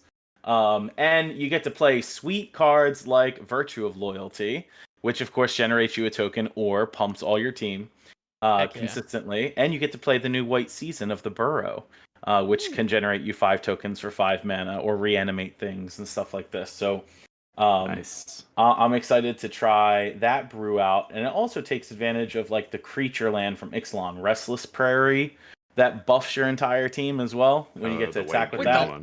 The Llama Land? Really? The Llama Land. Let's go. Yeah. So it's please tell me, he's playing the Innkeeper's enchantment as well, right? Doesn't that double your tokens when it gets to chapter 3 or something? doubles the green enchantment that Yes. we were talking about before. Innkeeper's Innkeeper's something. Talent. Yeah. Puts a Oh, counter yes. and then ward one, and then this is counters.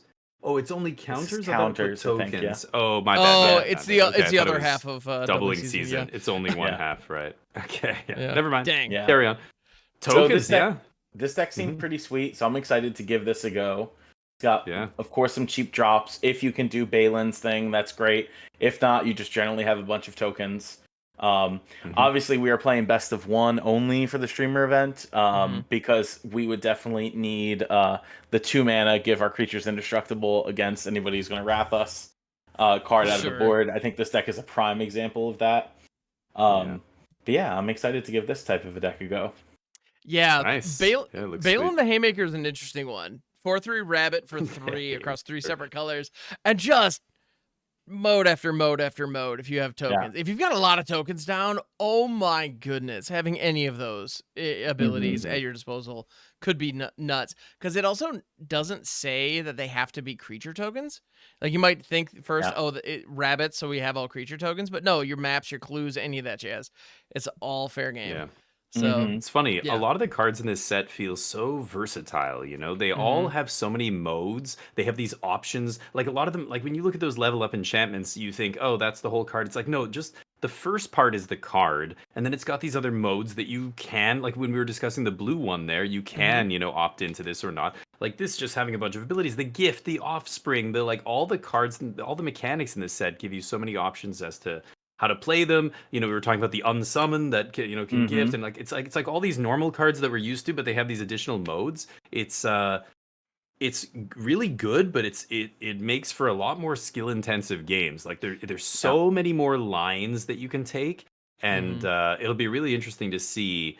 Like a card like this, like knowing when to, because you're tapping a lot of your creature tokens to do stuff with this guy, and that's not really, like, you want to be attacking with them, right? Not tapping them. So unless you're making food or some other kind of token that you can tap, it's interesting. We'll see. Like I like that it has all these options. Yeah, if you have a bunch of dudes, sitting around and they've got blockers, well then put it all into this guy and make him a 7/6 with trample or whatever it is. Yeah.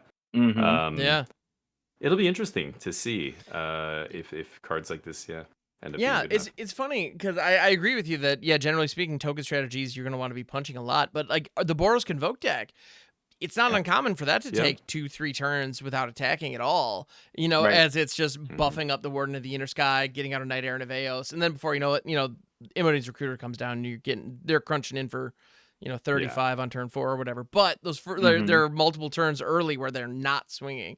I've seen that work enough times here where I look at Balin and think, okay, maybe there's something here. Right.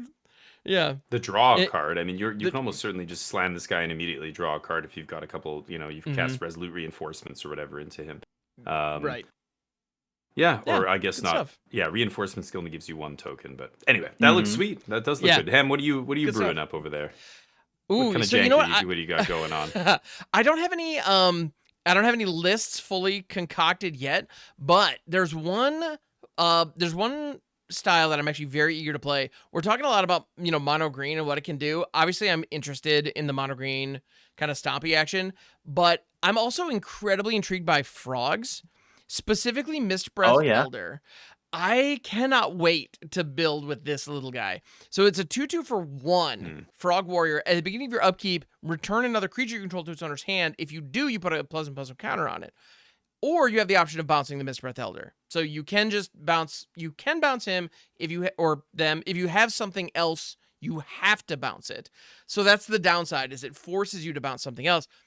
Yeah. But if you build with that in mind, that's fine. We can work with this. You get cheap creatures, strong ETBs, those kinds of things, and I think it'll be all right. The other thing I'm very curious about here is if there are any decent cards with flash that can really mess things up. The other one that I want to combine with this is the Harrier Strix, I think is what it's called, where it's a 1-drop. When it enters, you tap a creature an opponent controls.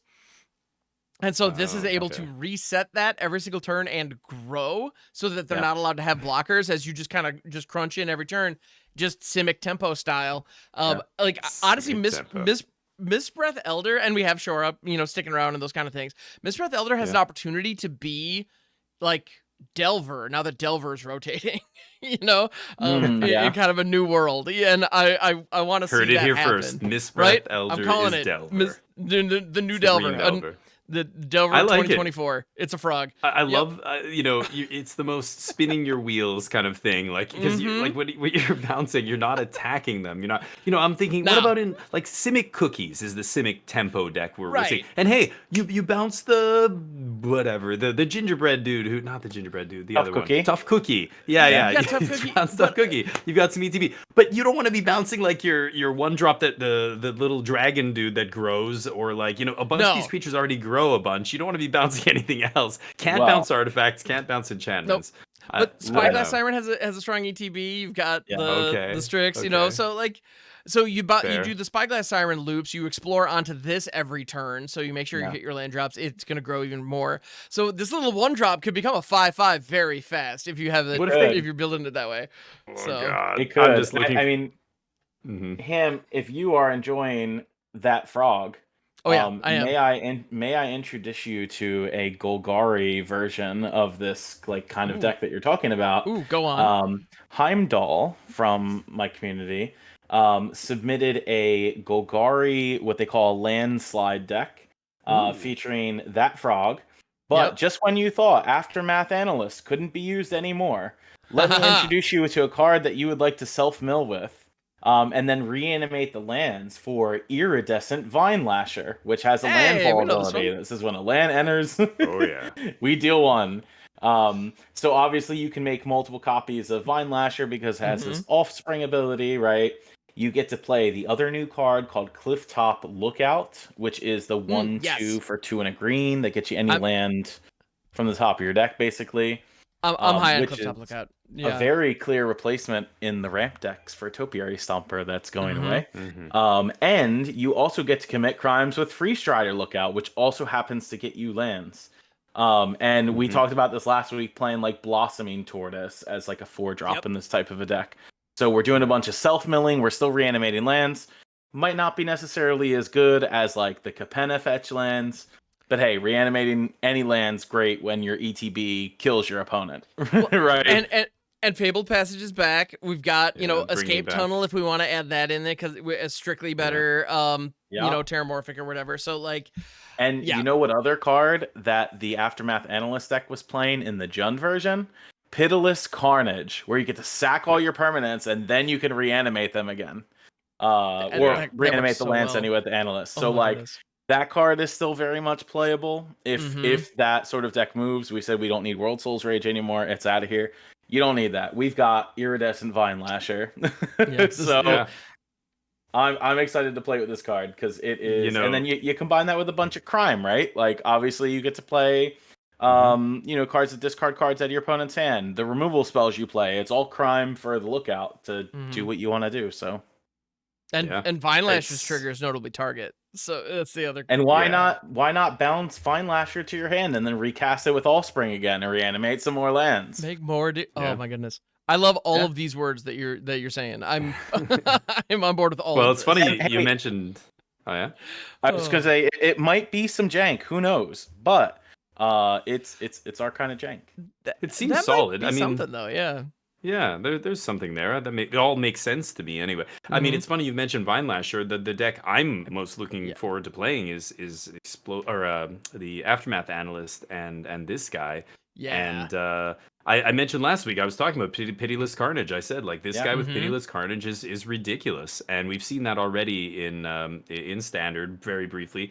But yeah, with this guy, making multiple copies and everything else, and the fetch lands and everything else we talked about. Yeah, I think a Jund version or like a green-black version with Vine Lasher being the main win con. And then of course the Analyst, and I think Jund is still worth it for World Souls, but I could be wrong because I don't know if it's going to be if it's a ramp deck. You've got all these other ways to put lands on the battlefield, like you mentioned the 3-drop there, and we've still got Invasion of Zendikar, another bunch of 4-drops that put multiple lands into play as well in green.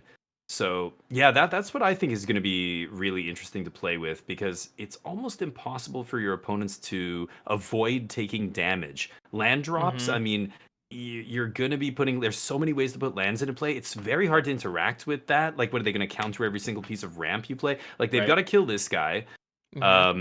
I don't know if you have ways to recur him or something, but a lot of times you just don't have to play this because it's 1 mana. You don't play it until you're ready to just activate that analyst and do 15 to them or whatever, you know? Like, it's crazy.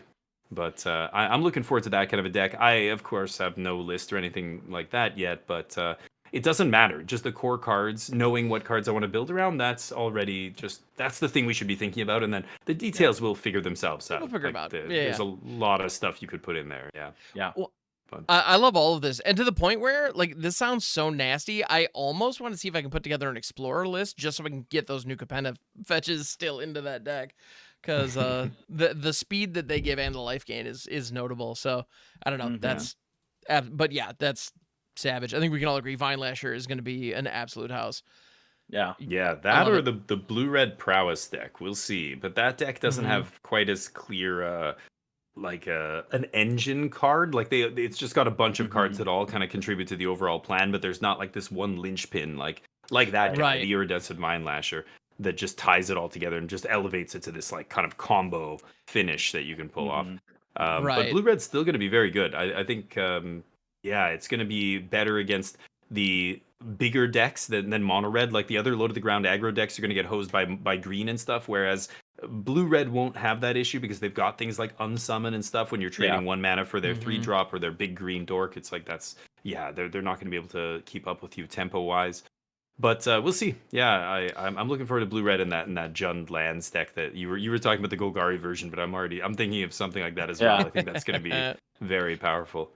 Excellent. But any other ideas? Yeah, right. I mean, obviously, I'm going to be whipping up like a Doppelgang brew because I've been having a lot of success with that in current standard. I think there's clear replacements like for losing Topiary Stomper and stuff like that in that deck. I'm excited, like I said, to play with the Clifftop Lookout card. It doesn't have to be Topiary Stomper for me, and quite frankly, Topiary Stomper not being able to block on the turn it comes out was kind of relevant against the really aggressive deck, so that helped solve that problem. You know, before I had not sort of like fused the Calamity Galloping Inferno card in that version of the deck with the Doppelgang deck, and I think it's time now to give that a go.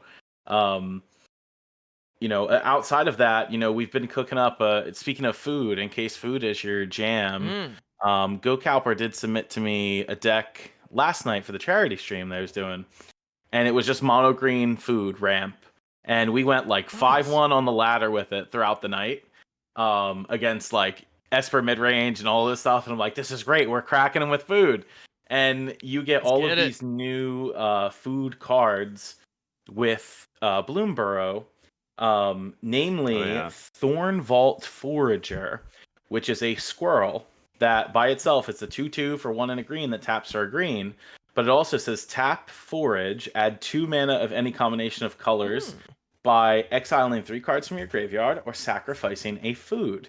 And so, you know, the last part, searching up a squirrel, doesn't really matter in this case. But we're playing food like Candy Trail is a 1 mana food. You've got Tough Cookie that generates 2 food. You get to play Heaped Harvest, which is also new from Bloomburrow. It searches you for a basic. You put it into play, and then this is an artifact food that saves on the battlefield. There's also the 3 mana card that already exists that searches you for a basic and generates a food. This card essentially just does the same. And then you get to play Knight of Sweet's Revenge from Eldraine, and that just turns your food all into mana, right? So you're like, big whoop, what are you going to do with all of this green mana, right? And you know me, I love dinos. So we're playing Vaultborn Tyrant, we're playing Tyrannix Rex. We're also playing Thunderous Debut, which costs 8 mana, and I need food to bargain. So I can I can Thundering Debut, sack a Candy Trail, sack one of these foods, and bam, 8 mana, I'm putting 2 things on the battlefield. 2 Tyrannix Rex on the battlefield, GG, baby. I love Dear this. Lord. That's what we're doing. I'm not sure if you can tell how hype I am for dinos, but if you've ever seen me play Magic on my channel, we're playing dinos. Yeah. Yeah. Respect it. He wants to bring him back, Jurassic Park here. We're doing it. Unbelievable. Fantastic. Yeah, it's it all seems good. I like the food thing. Thunderous Debut. You don't like you don't like casting 8 mana win the game cards, Damien? When they win, eight it's mana- Magma Opus. Okay. 8 mana, win the game.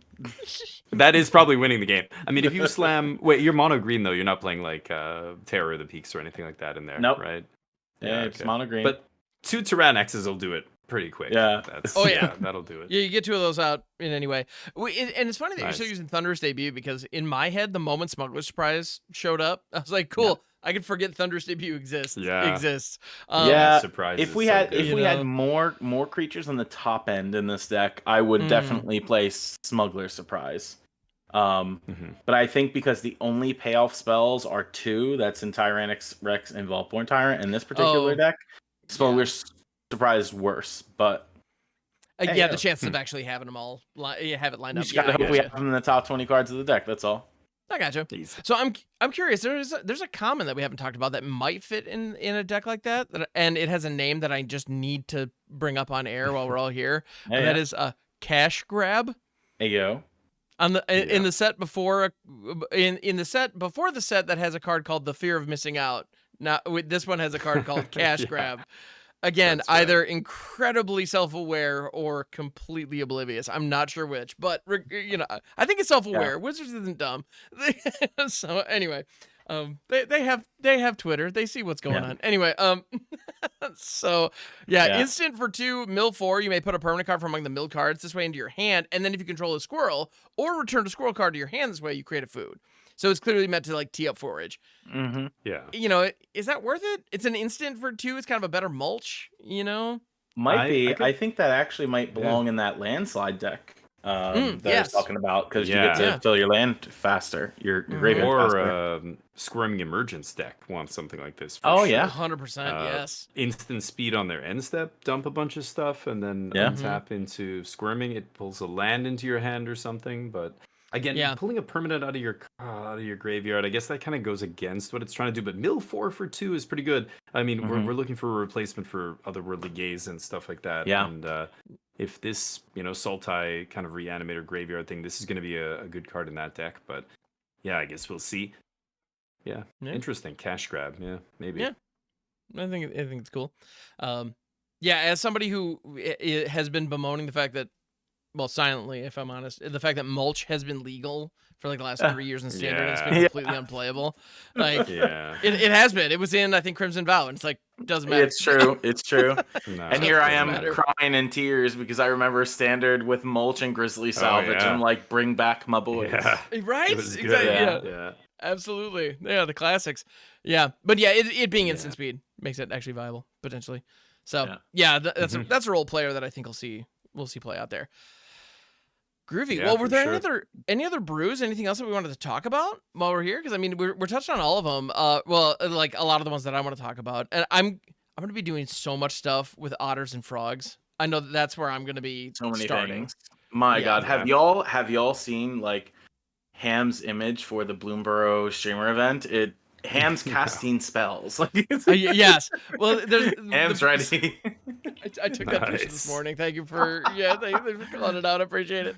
Yeah, there's one of the images for that they're letting us use. It was an otter that was like reaching forward, like casting a spell, and so I mimicked the pose, and I'm like smiling and looking silly in front of the otter. I'm having a good time with it. Nice. I was like, I'm just gonna be a silly punk, and hopefully people will respond. So that's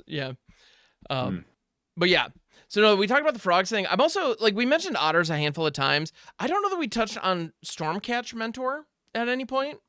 I feel like it's the storm creature. It's not. Well, sorry, it's the Electromancer creature. No, this is. It's Stormcatch like Mentor, a Goblin Electromancer, but with it's a Goblin Electromancer, effectively, basically. Yeah, 1/1 haste, haste and prowess for blue and red. Instant sorcery spells you cast cost 1 less to cast. Yeah, like they're trying to make storm happen again. I don't know, but we don't have Grave Shadow Tendrils in standard, so here we are. It's weird when it just costs 1 colorless less, but you're playing it in a deck with a ton of stuff that costs 1 blue or 1 red. Or, exactly. Even if it's 1 blue and 1 colorless, you're getting like 1 mana off. I guess that's something. I don't know. I guess. Yeah. But do you want to put? Do you want to put flick a coin in your deck because you have this? Like that's kind of the impulse for 1. Okay, that's something, and it's a prowess creature, so it's you know, Maybe. but yeah, maybe. I find it hard Probably to not. like want to play this type of a strategy, like Damien said earlier, with being able to play cards like Temporary Lockdown, Brothers to the End, the black cards that all give minus. Like the prowess gets around that better than it does like Temporary Lockdown. And granted, we are losing a 3-mana mass removal in Path of Peril. Yes.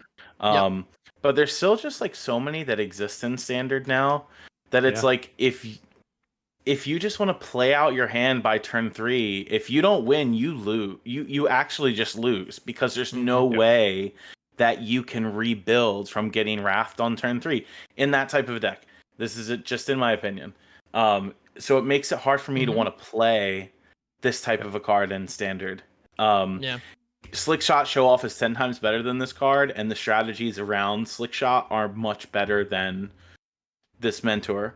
And most of the cards cost 1 colored mana that you would want to play with Slick Shot or the other prowess creatures. So I don't think the colorless matters all that much. Yeah, that's what I was saying. Yeah, it doesn't. But this is the kind of like Slick Shot does go in the same deck as this guy would, right? Like they would both in want. theory, yeah. But Well, this no, guy's not necessary in that deck. Yeah, like that's what Carlos saying, what I was saying, monsters rage and all this stuff. All of it costs 1 colored mana anyway. Right. You're not. Yeah, it's not worth it for this. But so now I find myself wondering: is somebody gonna get this and the new Ral in their sealed pool and actually make a Storm deck happen in limited? Like that's the dream, right? Like yeah. I think that's if you can the do it dream in for sealed, this card. that'd be Yeah, gross. The Otters deck or like the Spellslinger's deck seems very draftable. Like it's a clear draft archetype. And you know, I did have somebody who submitted like a blue-red Spellslinger's deck with no Slick Shot, but focusing on like the Otters creature type. And they were playing Elusive Otters from Eldraine, because that's a 1 prowess otter that already exists. But notably, it says creatures with power less than its power can't block it. So that card's actually good against like the Boros Convoke deck, because their 1/1s will never block this card. And obviously playing like the legendary, like Bria, right, on 4 mana, while also taking advantage of all the cheap spells that you could play, and Storm Splitter, which is the Scute Mob creature, right? But those cards cost a lot of mana. Like Storm Splitter costs 4 mana to play. Oh wow! As a 1/4 haste. So there's no way if that creature dies, if it lives, you probably win the game. If your opponent doesn't have a removal spell for it, and you go off. But I'm never casting this card on turn 4 as a 1/4 haste. It doesn't do too much. Oh no. No, this is the this is almost like some kind of weird backwards grave shot is what they're going for here, because you cast it and then you storm after the fact. Because when it splits once, it's whatever. Then you get 2, then you get 4. How many spells do you have to cast after you drop this for it to be good? Too many. Right. Too many. Yeah. And you spend 4 mana on it? Ugh. And you need the Stormcatch Mentor in order to reduce the cost of the spells to make this card worth it, right? But at the end of the day, what is the spell that you're casting that you want to storm off with? Is it a 2 mana spell like Lightning Strike? Or are you still just wanting to Monstrous Rage, Shock, even cast a Storm Chaser's Talent card, right? That makes you a 1/1 Otter. Right. Does the cost reduction matter? And Slick Shot's a better combo card. Yeah, like if I'm going to be going off, it's going to be with Slick Shot, not this. It's the same thing. I'm going to be storming off. It's just Slick Shot has evasion and haste and cost I tell you 0. What's really nice is like if there is a blue-red Slick Shot deck, the Ral, Crackling Wit, makes a solid sideboard card against the control matchup. That's all I can think of, right? That's fair. Land Ral plus make all the tokens, draw cards, discard cards, make the control deck have to deal with the Planeswalker. And it gives you something to do in the later game. Whereas after you play out your hand, the first couple turns, you have nothing. That's the most thing I'm excited for. But I don't see like the Storm Catch Mentor like making waves in Standard. I hope for the enjoyers of that card that I'm wrong in a couple weeks. But I get you. Now, man, Storm Splitter. Okay, this has got me thinking now. Honestly, somehow this one slipped my notice previously as I was looking through the cards. I'm wondering if there if there's some way to just get super janky and leverage Eluge, that fish we were talking about earlier, to reduce colored costs. Are there any blue spells that can grab an instant or sorcery from our graveyard and put it back into our hand? I don't think so. There's the blue saga or the blue enchantment level up. You pay 4, put a Yeah, sorcery back in your hand. what I'm thinking of is if there's an instant or sorcery that can return like itself repeatedly from the graveyard, if we can reduce its cost far enough to do that infinitely, or generate some kind of infinite loop where maybe the spells themselves don't deal damage and Storm Splitter is the way that we turn that into damage in the top end. Like that's the only scenario where this seems decent. And even then, how many hoops is that? It's a lot. So many. Yeah, so many hoops. Yeah. So it'll be this Storm Splitter looks to me like a janky Brewers kind of achievement card. It almost reminds me of Rabble Rousing a little bit, where like, or I want to say like Skeletal Swarming, but honestly that one is like still applies a decent chunk of pressure just on its own. So that I don't feel like that's a fair comparison. But it looks like an I dare you build around. That's the phrase of it's I love how like, that's how you see it. It's a challenge. You're like, it's like come on Brewers, I dare you to make this work. Yeah, Find a way. It's got to be good. Yeah. Yeah. Well, and it's a mythic that you're going to be able to pick up for 50 cents shortly after the set drop. Yeah, exactly. Anyway. Exactly. Free commander deck. Yeah, we'll see. Yeah. Anyway, yeah. I'm just happy that standard is finally rotating. I'm glad there are new cards coming, but really it'll just be nice to have the rotation finally happen and see a little bit of shakeup. Yeah. It's maybe before we go, I don't know, the last thing I was thinking talking a lot about this week is just the state of the major formats in Magic, like the major sanctioned formats. I think a lot of people, especially who listen to this podcast or who watch us on our streams, they all play Arena mostly. Most of them are Arena players. And it's funny, like a lot of Arena players are used to just the Arena ecosystem, and they don't really realize that, the only kind of sanctioned competitive format on Arena is Standard. All the other 5 constructed formats are kind of, more for casual play, and they don't really have competitive circuits.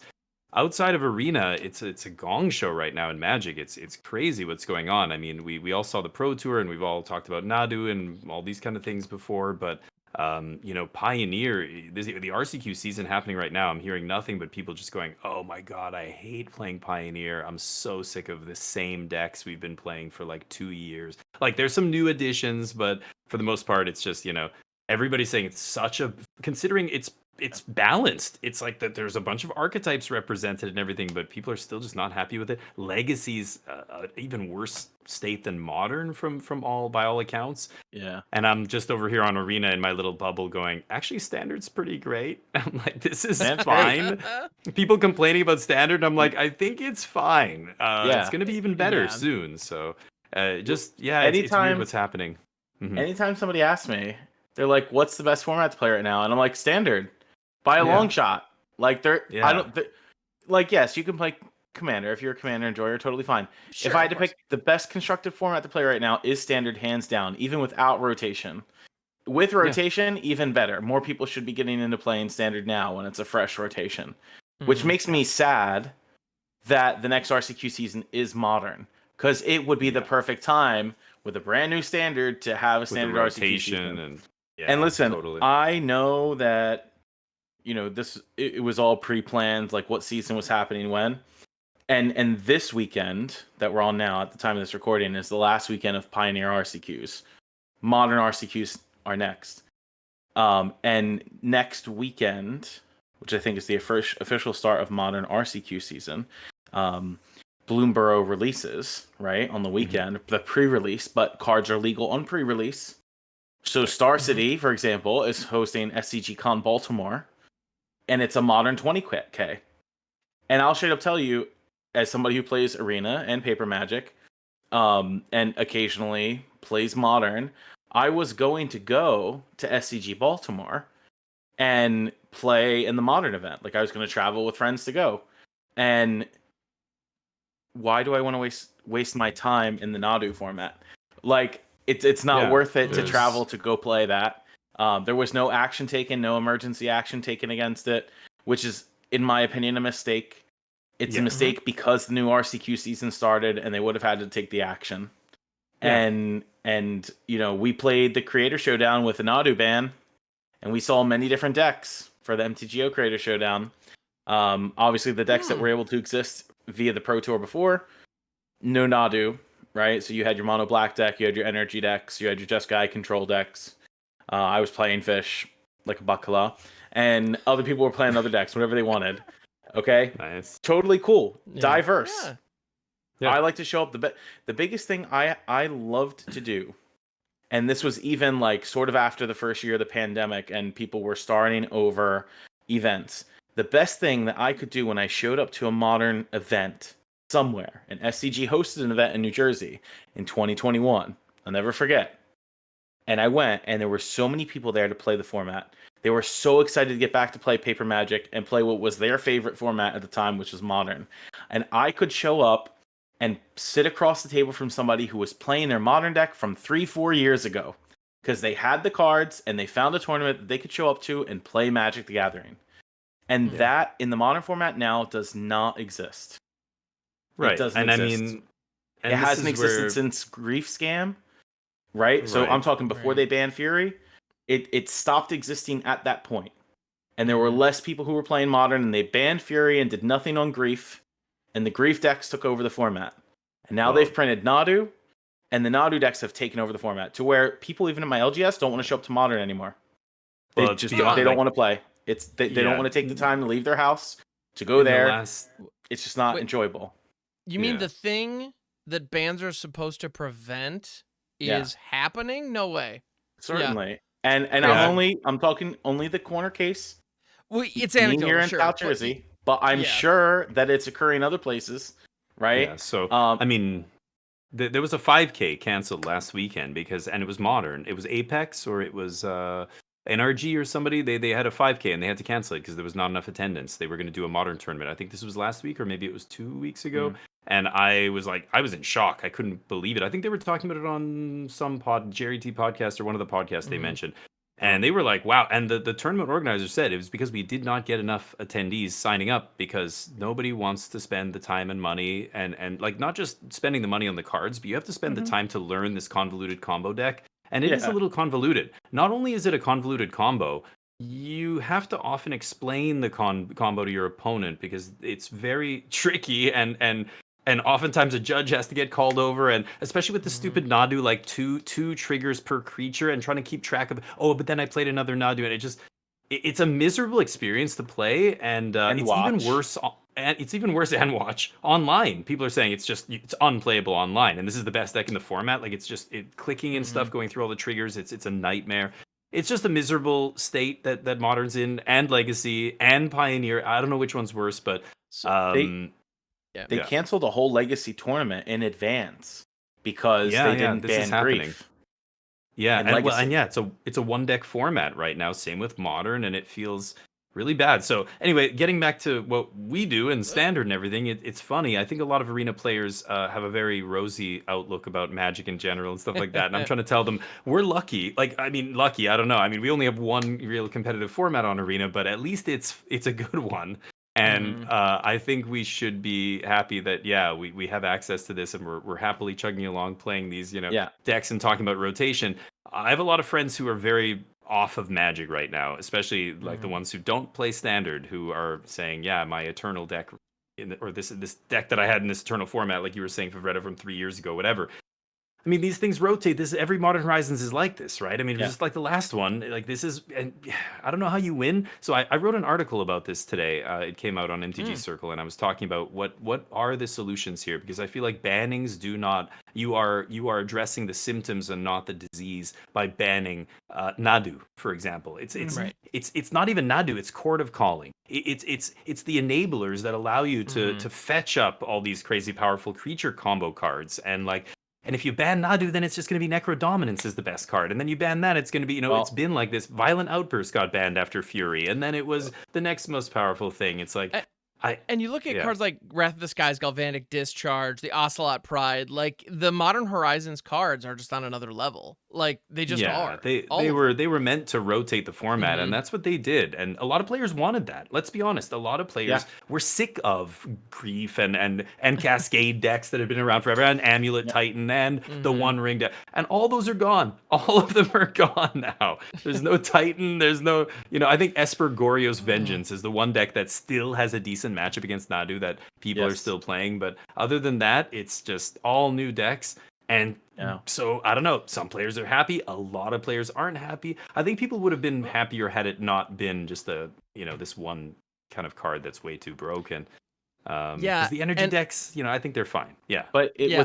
what's super interesting about it, and I'm sorry to cut you off, Ham, no, please. is players, the amount of players who are just anticipating Nadu getting banned, tanking the price of the card. Mhm. Like I was you're just talking listening. about Yeah. a couple weeks ago, Nadu was like a $30 card that you could pull out of Mod Horizons pack, and literally I can buy him on CCG Player for like $1.50 now because players know that the card needs to be banned and they don't want to be stuck with these It cards will that are be banned. yeah. Yeah. So it's like, for it to generate that much difference in market of that single card, that alone, if people ever want to say, put your money where your mouth is, and that answer is stop buying the card, make it depreciate in value, pick up your prices for Commander while it's $1.50, Yeah. and they're just anticipating the card getting banned. I don't know what more of a signal that needs to be sent, the action needs to be taken. Right. But in addition to your point, I mean, it's more than just Nadu that something's got to be done. In Modern, in my opinion, Nadu's got to go, Grief has to go, and they actually have to restrict the One Ring. If they don't do that, I'm not saying ban the One Ring. I'm saying restrict the One Ring. And I know they've never done that in a format outside of Vintage before, but they have to make some type of precedent on it.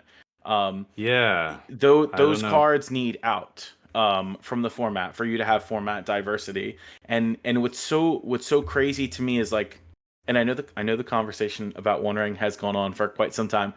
They literally banned Smuggler's Copter for the reason that we have this issue with the One Ring. I'm talking years ago. They said it fit in every deck. Every deck can play it. It is really a menace. So, and they banned Smuggler's Copter out for a long time, and they just reintroduced it into Pioneer. Do something about the One Ring. Like any deck can play that card.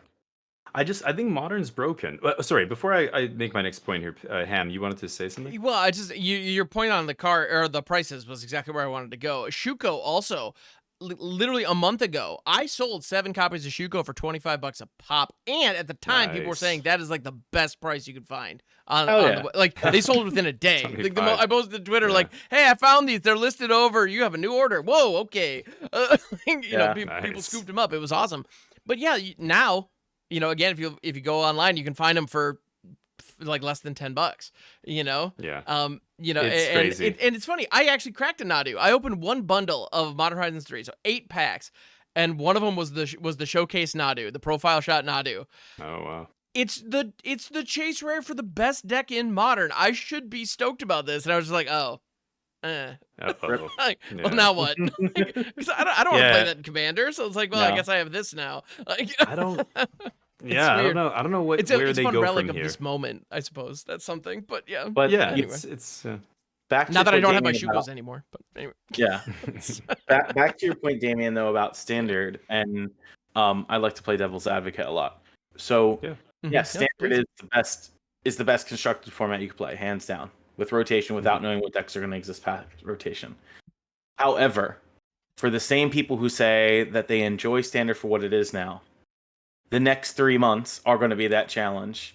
When we have Standard ramp up so much over the course of 3 months, people aren't going to know what to do anymore. So we have Bloomburrow, though, that's releasing this weekend, right? Yeah. Then we got the end of September. We'll have 2 months of Bloomburrow Standard. And we mentioned this on the last podcast, right? 2 months of Bloomburrow Standard. Then we get Duskmourn at the end of September.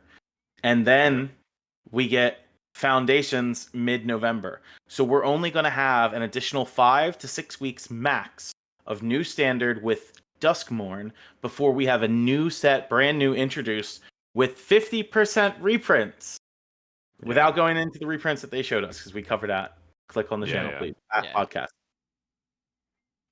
People are going to be going at that time when that happens. Dust more into Foundations. Everybody's going to say, "Why is Standard moving so fast?" Hello, y'all Mhm. know in advance that it's happening. They told you Yep. in advance. They told you last month they were releasing an additional Standard set, right? Yeah. So it's going to be crazy on Arena because not only are people going to have to shell out a whole lot of money to be able to afford a new Standard set between a month and a half from each other, which they've not had to do before, and in Paper Magic.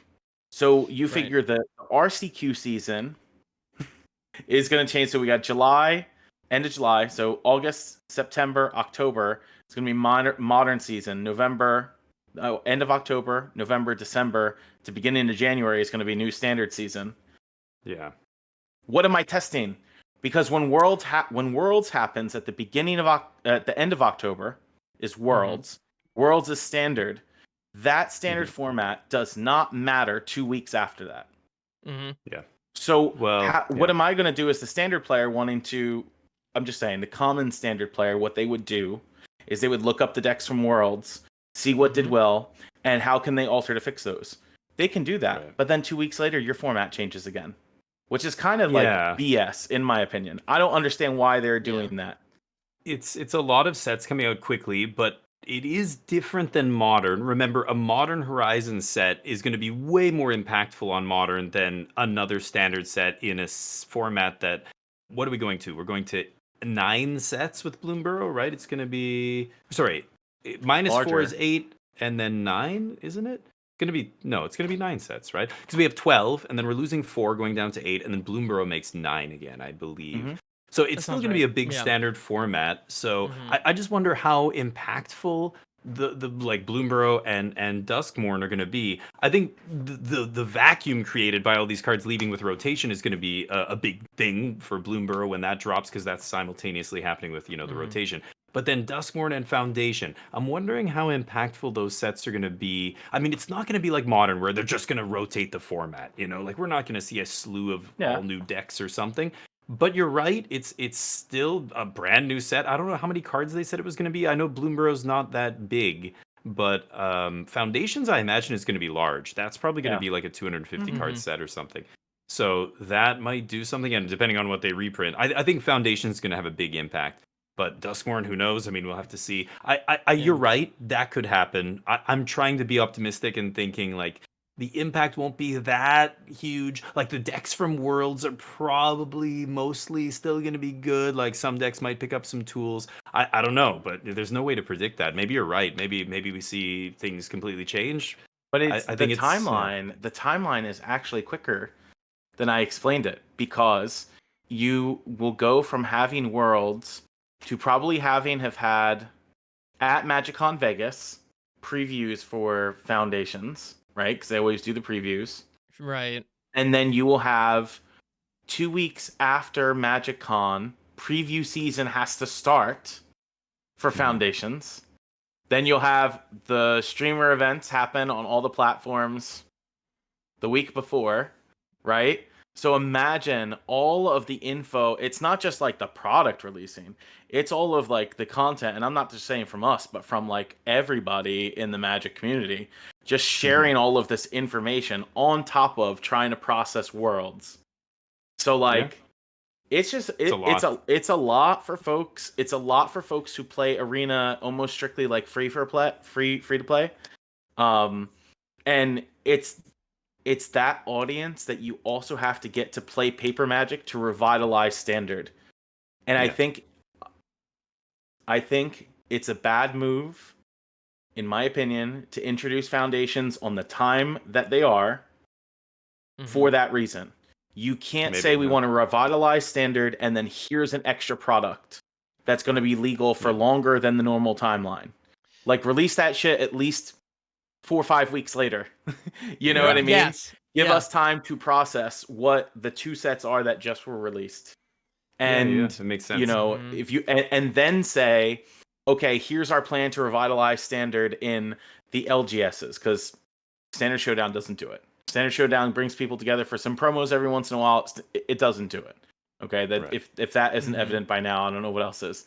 You need the tournament circuits to exist. You got to give the reason for people to travel to do these things. you need I want 6 months of standard RCQ seasons. Give me 6 months standard RCQs, 3 months Pioneer, 3 months Modern. And That's what it I'm should sorry be. in advance, the Modern and Pioneer enjoyers, I apologize, but that's what it has to be. And Oh yeah. Yeah, standard has been the premier format, like, consistently, right? Or at least at the times when competitive Magic was at its best. Not destroying the format. You can still say that whatever Pro Tour it feeds is going to be a different format. It should be the same format realistically, but you can change it to be the other way. Well, it looks like they're spending a lot of effort on standard. They're obviously saying, look, we're revitalizing. This format was on life support after COVID, and we're gonna invest in it, and we're gonna show people that it's not going anywhere, and we're gonna change things and shake things up. But it seems like all of their focus has gone on standard, and they've left the other formats to kind of just like fend for themselves or whatever, and they're a mess right now. So I think standard is.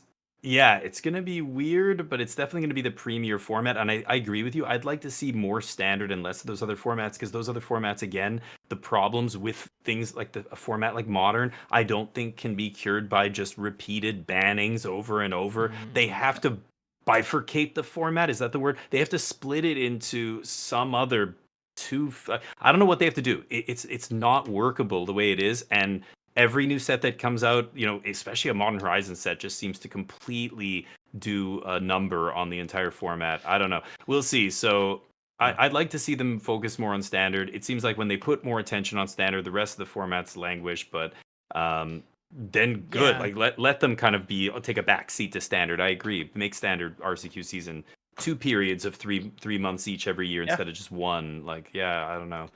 Yeah, it sounds good. It sounds to me like they picked the release schedule for Foundations based on having it on store shelves going into Christmas more than worrying about the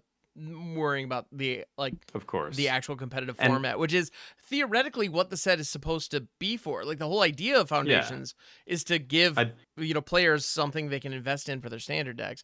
Maybe they thought getting it out ahead of the RC, or at the beginning of the RCQ season, was a good move, but you're right. Like, it throws the meta into flux at a really awkward time. Yeah. They also have people at WotC that play these formats, right? And they told you straight up on the ban announcement stream that they didn't listen to their person who told them to ban Legacy and to ban Grief and Legacy. Why do you have the teams then? What's the purpose of collecting that feedback if you don't follow it? Right? Our Legacy subject matter expert said that y'all were correct, and we didn't act on it anyway. Like, what? I remember reading that and thinking the exact same thing. Like, when your experts tell you to do something, you listen to them. That's why you're paying them. That's their job. That person did their job. That's good to know. So, the only advice I want to give to anybody still listening to our rant, who is interested in standard specifically, is don't jump to the first sweet deck you see come out of Worlds or come out of whatever and craft the whole thing or go buy it in real life or whatever. This is the time to be conservative with how you spend money on Magic when there's this much uncertainty and this many new things coming out this quickly in this short a time span.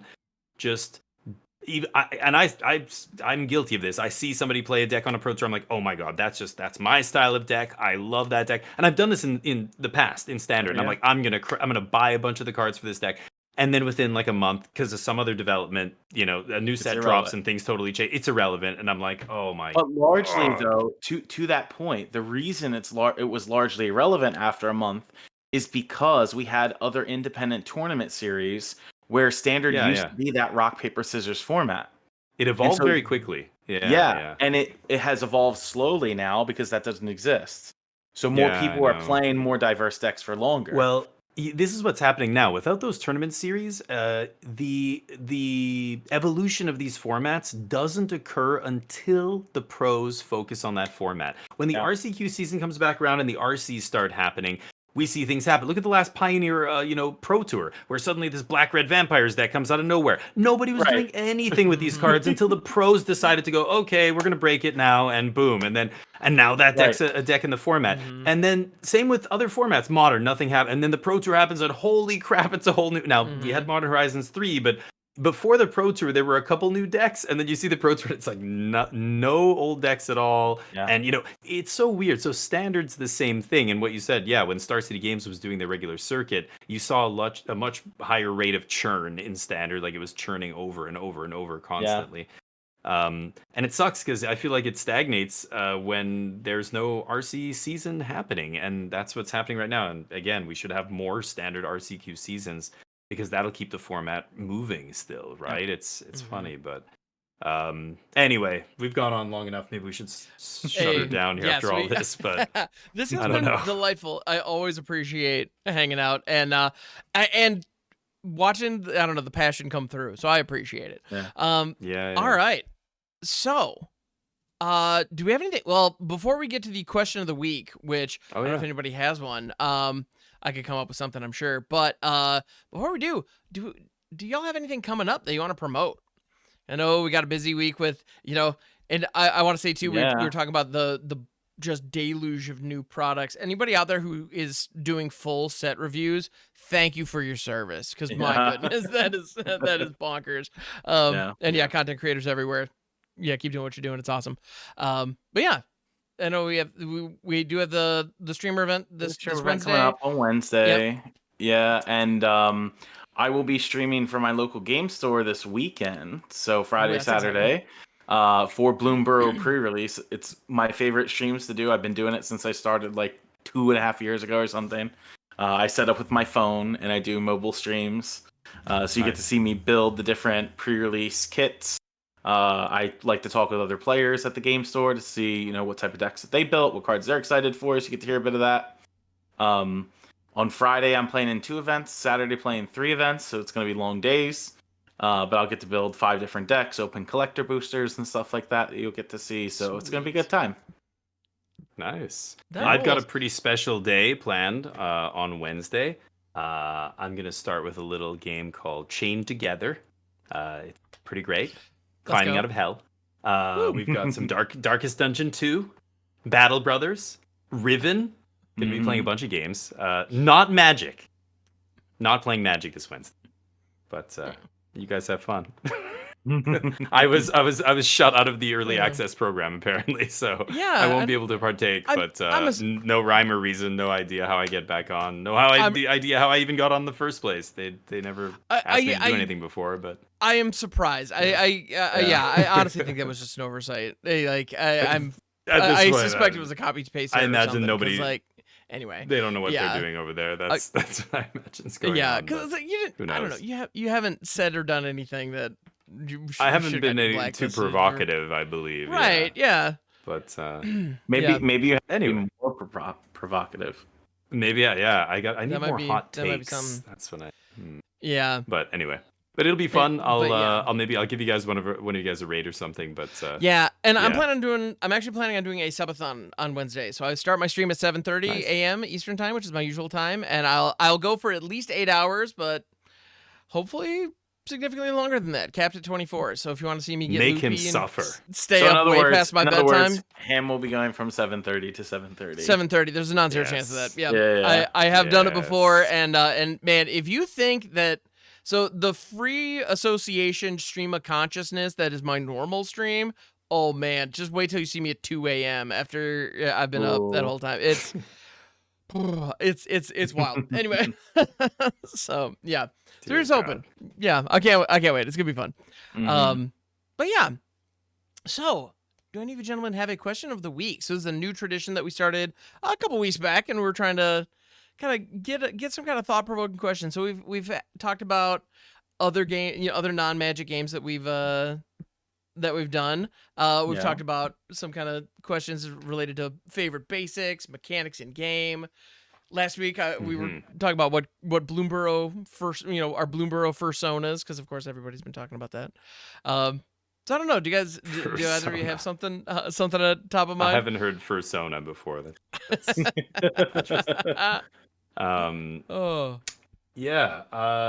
I thought I had one, but I must have not saved the notepad file. I just no opened worries. it and there's no question there, so I don't remember what I'd written something earlier this week, but. No worries. Okay. Ooh, okay, I've got one that is not Magic related. I got one that's not magic related. All right. Do you guys have any talents that your audience probably wouldn't guess that you possess? Anything that you can do or anything you're interested in that like you think would seem out of character or might be surprising for even people who know you on the internet? I used to have a lot of talents. I haven't played. I used to play a lot of musical instruments. I played piano for about 16 years, 17 years. Oh, so wow. So you like played accomplished piano. pianist. So we will be expecting you next week on the podcast to be playing some piano. A little rendition, of course. Yeah. No, I haven't touched a piano in I want to say almost 20 years. It's been a long time. Sad, but I always told myself I'd get one. If you were active for 16 years, there are some songs in there. I'm sure you could pick it back up. Oh yeah, I used to play knock a little bit of rust off. You got this. Yeah, Prokofiev and a lot of Russian composers and stuff, really complicated stuff. But I used to get free spares in high school because once you graduate from I finished all the conservatory of music like levels. They give you it counts as a credit for high school and even I believe university, but I didn't use it there. But so that's the one thing a lot of people didn't know about me. I play piano. But how about you guys? What's your talent that nobody knows? That's a good Come one. Come on. I mean, okay, I get it. It's X-rated. We can't go there on the. Oh yeah. Okay, it's fine. It's totally fine. Available on my only lands. Exactly. Yeah. Only lands. I mean, I would say any type of talent. I mean, most folks know like I used to kind of work in the restaurant business for a while. So I would guess that like my hidden talent is that I can actually cook. I'm not a trained chef, but I love to cook. Like it's a stress-free mechanism for me. Like if I'm stressed, if I'm cooking, it relieves stress. That's awesome. You know, so like, but I'm talking about like I can cook like one plate, or I can cook like a feast. So like I'm the person that shows up on holidays and cooks holiday dinner in 2 hours. And like, no, we're moving. I've got to ask then, what is your signature dish? What would you cook if I? It's stereotypical anything Italian. Let's go. Anything Italian? Lasagna? My favorite? No, lasagna is like tedious to make. It's hard. Yeah, it's just tedious. Okay, I mean, I can make anything. Like if I took an Italian restaurant menu, I can cook with my eyes closed. Damn, nice. So yeah, that's what I like. Cool, I'm jealous. I suck at cooking, so I'm jealous. Yeah, that's a good one. Yeah, how about you, Ham? Come on. Yeah, so first one that comes to mind is music as well. I played saxophone for many years and was actually there were multiple times in various bands where I was actually a section leader at a couple of points, including in my university marching band. I was actually the tenor sax section leader there, which was pretty fun. I've heard only saxophone it's very difficult to play. It's like one of the hardest instruments to really get good at. That's what I heard. I don't. You know, it's funny because actually having started on the clarinet, the embouchure on the clarinet is like really intense. A saxophone, it's just a big freaking kazoo, man. Like it's, I don't have a trouble getting a sound out of a saxophone at all, and I never have. But yeah, I don't know. I don't know. It's interesting, but yeah. So do you still play? Can you play still at all? I have it. I still have a saxophone. I barely ever touch it. I actually am just starting when you want to like break out and you want to become Kenny G for the evening or something like this. I mean, maybe like the epic sax guy memes popped up, and I'm like, I could do that. Yeah. That's pretty I great. could put a tank top on and dance with the sax. I could do. We could do this. Nice. All right. Yeah. Anyway, but we gotta ask. Yeah, we gotta ask the rest of the team what their talents are. That's a great question. Yeah, the other one that there are a couple of things that throughout my life I've decided I wanted to learn, and like I not just a couple years back I learned how to juggle for the first time, which is one of those things that like I thought I would never be able to do it. Like I thought it was straight up impossible, and I just found a couple of moments and just found a couple little doodads and just kind of tossed them around and figured it out. So it's never too late to learn a new skill, everybody. Yeah, that's right. Anyway. Yeah, it's good stuff. Yeah, man. So I didn't realize. Yeah, a classical pianist and a chef on the channel. Oh my goodness. Yeah, an unofficial chef or an unprofessional chef. I don't know. Yeah, home chef. That's the word, right? We can start a band. We'll go on the road. and Carlo can, can cater all the gigs and cater. I love this. It's We just need who else plays an instrument? We got to find somebody else. I bet a lot of people. can I bet contribute. that's one of the things I found is the number of people in creative spaces like this who have a musical background. It's a lot. Yeah, it's probably not true, uncommon. Yeah. Good Cool. stuff. Well, yeah, that was fun. Well, thank you, gentlemen, there for entertaining that thought. But yeah, thank you, dear listener, for tuning in and staying with us for the last 2 hours of mostly coherent, hinged ramblings. We appreciate it. Yeah. But yeah, so yeah, and it's past my bedtime already. And, fun fact: this is midnight. Where we're recording it right now, so this is why I'm starting to get a little Dear loose. Lord. So You're just if you want to see more of this for the subathon. Wednesday, exactly, yeah. So Yeah. anyway, thank you for tuning in, everybody. We appreciate you. We'll catch you on the next one. Like, subscribe, do all the things. We'll see you then. Thanks, gentlemen. Appreciate you.